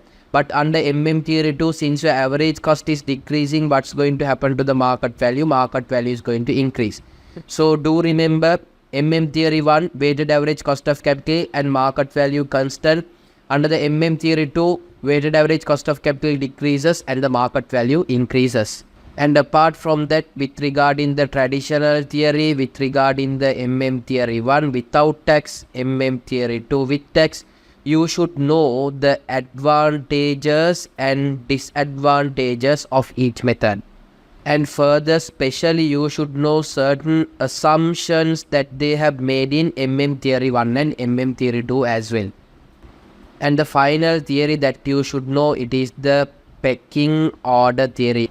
Under the pecking order theory, the first thing that you have to see whether there are any internal funds. If you don't have any internal funds, you can go for normal debt. As the third option, you can go for the convertible debt.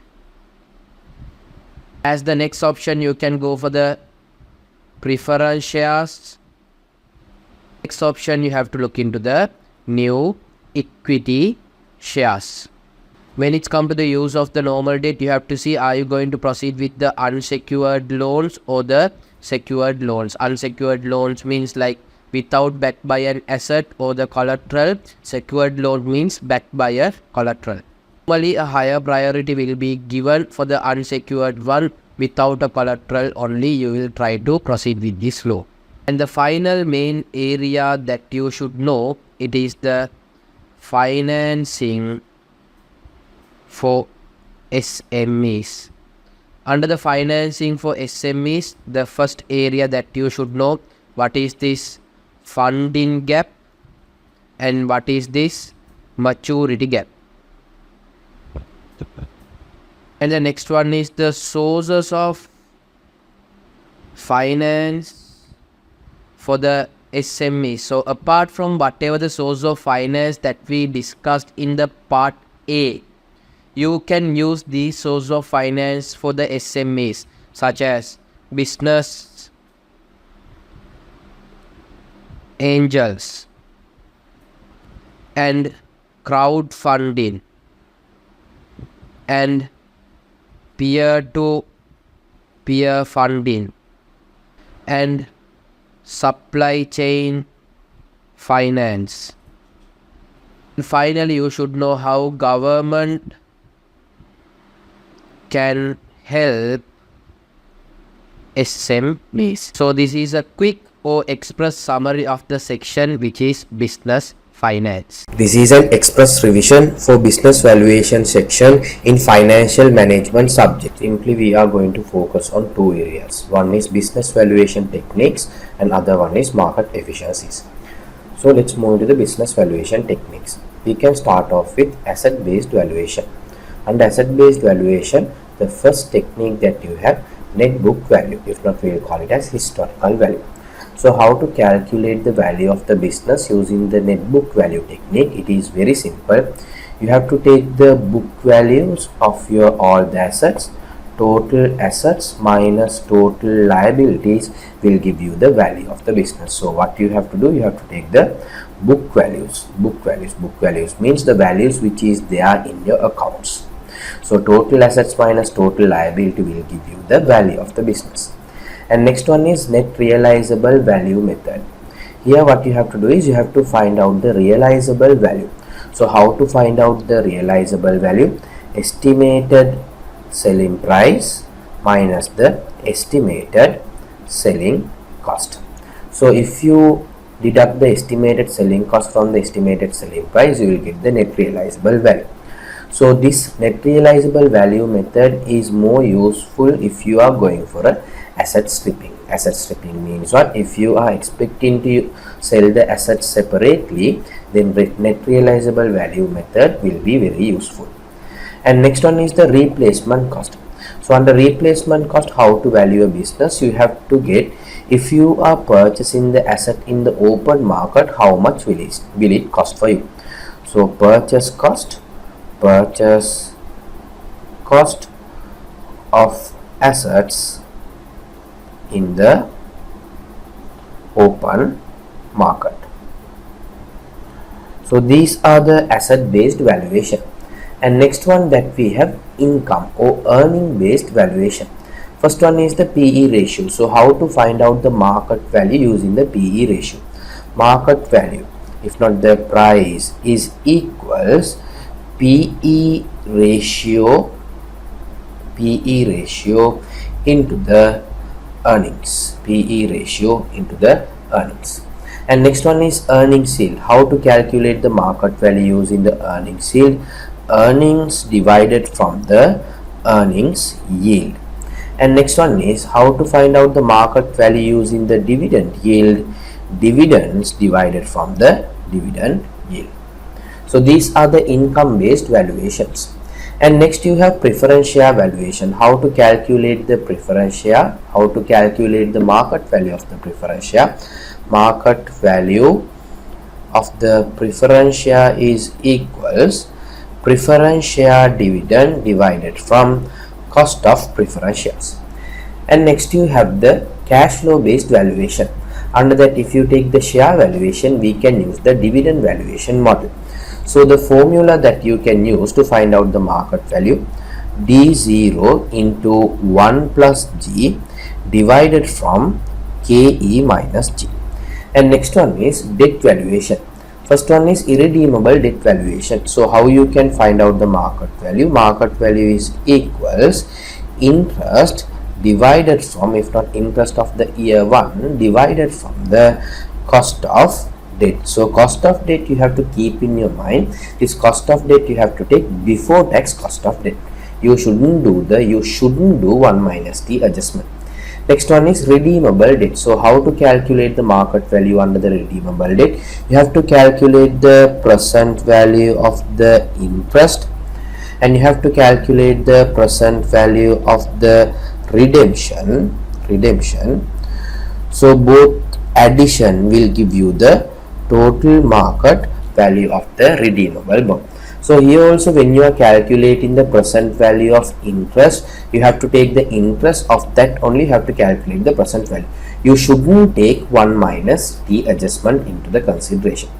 And next one is convertible debt. So how to find out the total market value of the convertible debt? You have to find out the present value of interest, and you have to find out the present value of redemption. So this is something similar to redeemable bond, but the thing that you have to remember, at the time of redemption you have two options. One option is you can convert your convertible bond into shares. If not, you can get the cash. So one is you can get the cash at the time of redemption.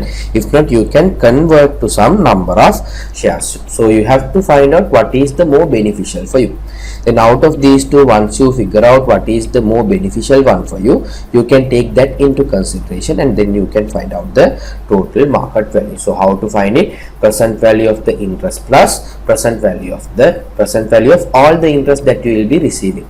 Let's assume if it is a 5-year bond, then year 1 interest, year 2 interest, year 3, year 4, year 5, all 5-year interest of all 5-year interest present values plus the present value of the redemption.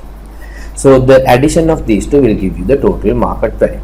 So these are the techniques that you have to value a business. So I gave you all the details which is pertaining to the business valuation techniques.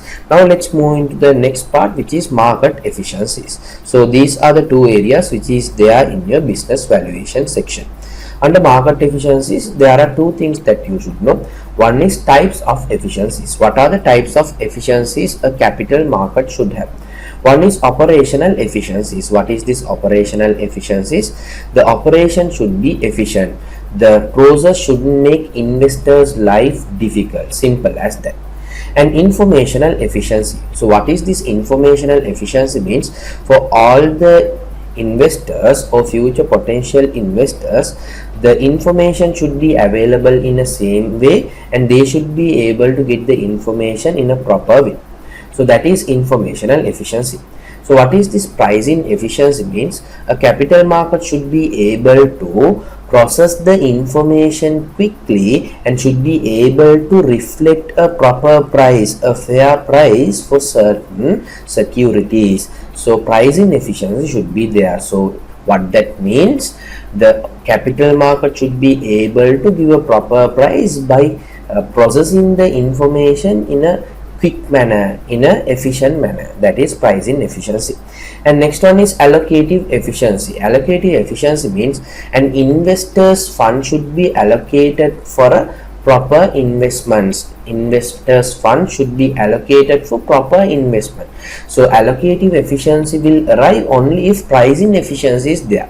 If your security prices are fair only, then the money that investor is investing will be allocated for proper investments. So if the pricing efficiency is there, allocative efficiency will be there in a capital market. So these are the 4 types of efficiency should be there in the capital market. So if these 4 efficiencies are there, 100% if it is there, we can say a capital market is fully efficient. So now let's see what are the levels of market efficiencies are there. So what they are telling is, in order to capital market to become efficient, from that capital market, investors shouldn't be able to get any abnormal gains, and the security should reflect a fair price.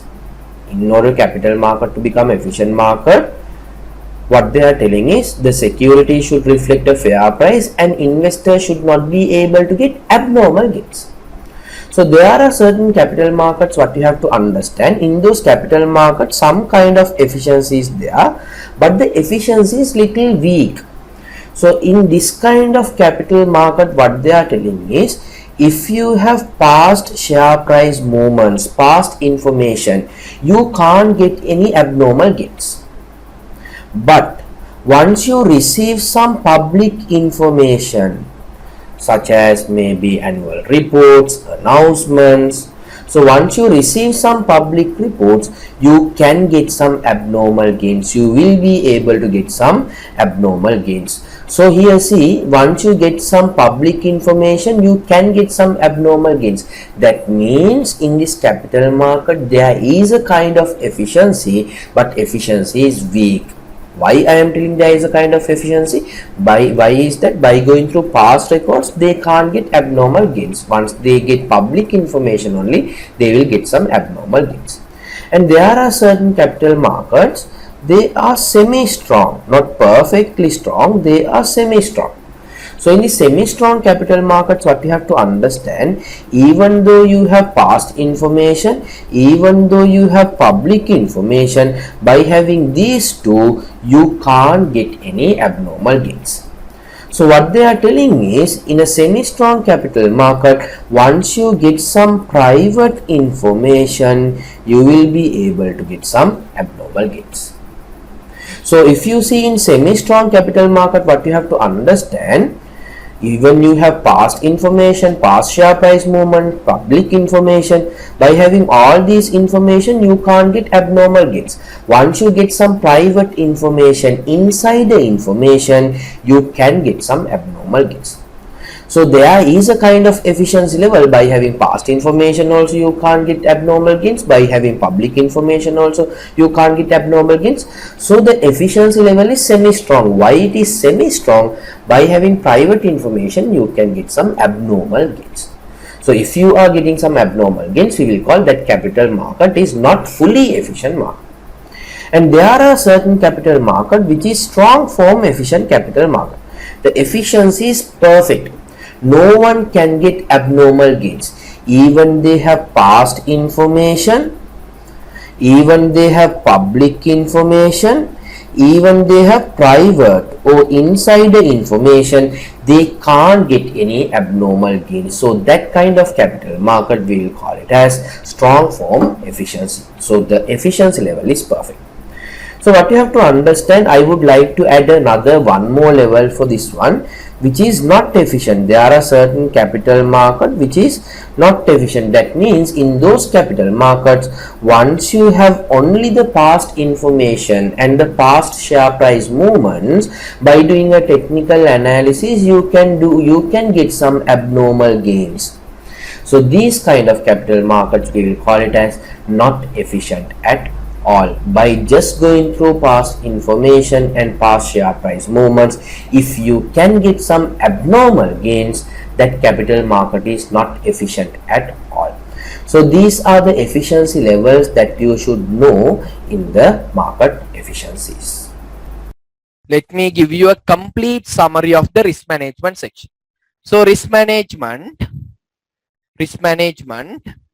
we are going to, or we focused on two areas, guys, two types of risk management. One is foreign exchange risk management, foreign exchange risk management. Other one is interest rate risk management, interest rate risk management. Okay. Then guys, we learn what are the foreign exchange risks that you have. What are the foreign exchange risks that you have? What are the foreign exchange risks that you have, guys? One is transaction risk, transaction risk. Other one is translation risk. Other one is economic risk, economic risk. And guys, we learn the next one, the forecasting, forecast. Under that, guys, I said you today, under forecasting, if you want to forecast the future later spot, you have to use the inflation, which is the PPP. If you are going to forecast, if you are going to forecast the future forwards, future forwards, you have to use the interest, interest, which is IRT. Okay. Then we moved into the next one, guys, the techniques of managing foreign exchange risk. Manage foreign exchange risk. What are the techniques that we learn, guys? The first technique is invoicing in home currency. Invoice in home currency. And next one, guys, we learn net in. Net in means what, guys? You have a subsidiary in other country. You have a subsidiary. If not, you have another branch in other country. So rather than doing the your transactions in other country from your country directly, by keeping your subsidiary company, you can, or by keeping other branch which is already there in other country, you can do the transaction. So inside that country itself, the transaction you can net it off. So you are not required to bring cash and send cash from your country to other country, because your subsidiary or your other branch is doing the transaction on behalf of you. So that is netting. And we moved into next one, matching. In matching, guys, what we learn? In matching, we learn you are managing your cash inflows and outflows which you are doing with other countries. And next one, you can go for lead in. Lead in means you are making the payment early, and lag in. Lag in means delaying the payment, lagging. And next one, guys, forwards. Forwards, you can go to the bank, you can talk to the bank manager, and you can sign an agreement for forwards. If you take for the forwards, guys, forwards, you can go for any amount. Forwards, you can go for any amounts, guys, under forwards. And guys, forwards, you have to use the contract at the given date. Forwards. Then, guys, we moved into next one, currency. Currency futures. So I gave you certain differences between forwards and futures. For the forwards, you have one specific date. You can hedge against any amount, but futures not like that. You have contract sizes. You have 4 different set dates: end of March, end of June, end of September, end of December. These are the 4 dates that you can exercise under futures. When it's come to the next one, guys, in the managing foreign exchange risk, next one, it's your currency, options, currency options. So under currency options, guys, we learn you have call option, you have put option. Call option means you have the right to purchase the other currency. Put option means you have the right to sell the other currency. So I'll write it, guys, call and put. Call option, put option. You have the right to purchase, call. You have the right to sell other currency at a fixed rate. And guys, next one, I said you under currency options, when it's come to the options, you have two types of options. What are the two types, guys? One is over the counter option, other one is traded option. So over the counter option means, guys, it is customized for you. You can go to the bank, you can go for the option. But guys, under option, the problem is you have to pay a premium. And traded option, guys, you can go for traded option. The premium will be low, guys, but it is not customized for you. Then we moved into one, guys. Then we moved into the currency swaps. Currency swaps. These are the certain techniques that we learn under managing foreign exchange risk. Then we moved into the next one, guys. Manage interest rate risk. You can manage your interest rate risk. Interest rate risk. So what are the techniques that we learn under the managing interest rate risk, guys? One technique that we learn, matching. Other one is smoothing. And next one we learn assets and liability management. Assets and liability management. Assets and liability management. Then guys, we moved into the forward rate agreements, FRAs, interest rate forward rate agreements. And guys, next we moved into the interest rate futures. Under interest rate futures, we learn, guys, what are, in this one also we learn what are the differences between forwards and the futures. Then we move into the next one, guys, interest rate options. So guys, when it's come to the futures, I taught you another one more thing, guys. When you are dealing with futures, you have something called buy, you have something called sell. Buy means putting a negative transaction, sell means putting a positive transaction. Buy future, sell future. If you do a buy, you must do a sell. If you do a sell, you must do a buy. If there is a positive, there must be a negative. And guys, we moved into the next one. Interest rate swaps we learn. And guys, we learn cap, flow, and collar. Cap, flow, and collar. Always borrowers will expect for a cap. Always depositors will expect for a flow. If you buy a collar, you will get the cap and flow both together. Borrowers will keep the cap, they will sell the flow. Depositors will keep the flow, they will sell the cap. If you go for a collar, guys, if you can find out other party to sell the cap or flow that you don't want, guys, your premium can be reduced. So these are certain techniques that we learn how to manage the interest rate risk. So this is a complete express revision of the risk management section in your financial management paper. So I hope you enjoyed the express revision that I have done for all the sections in the financial management paper. If you have not yet watched the video which I did for all the sections by taking 5 MCQ type question for each section, and when it comes to the investment appraisal, working capital management, business finance, top of the 5 MCQ type questions, I have done certain construct and response questions as well. So you can watch that particular video. It will pop up somewhere over here. You can click it and watch it, and you can get a further better understanding about the subject, which is financial management.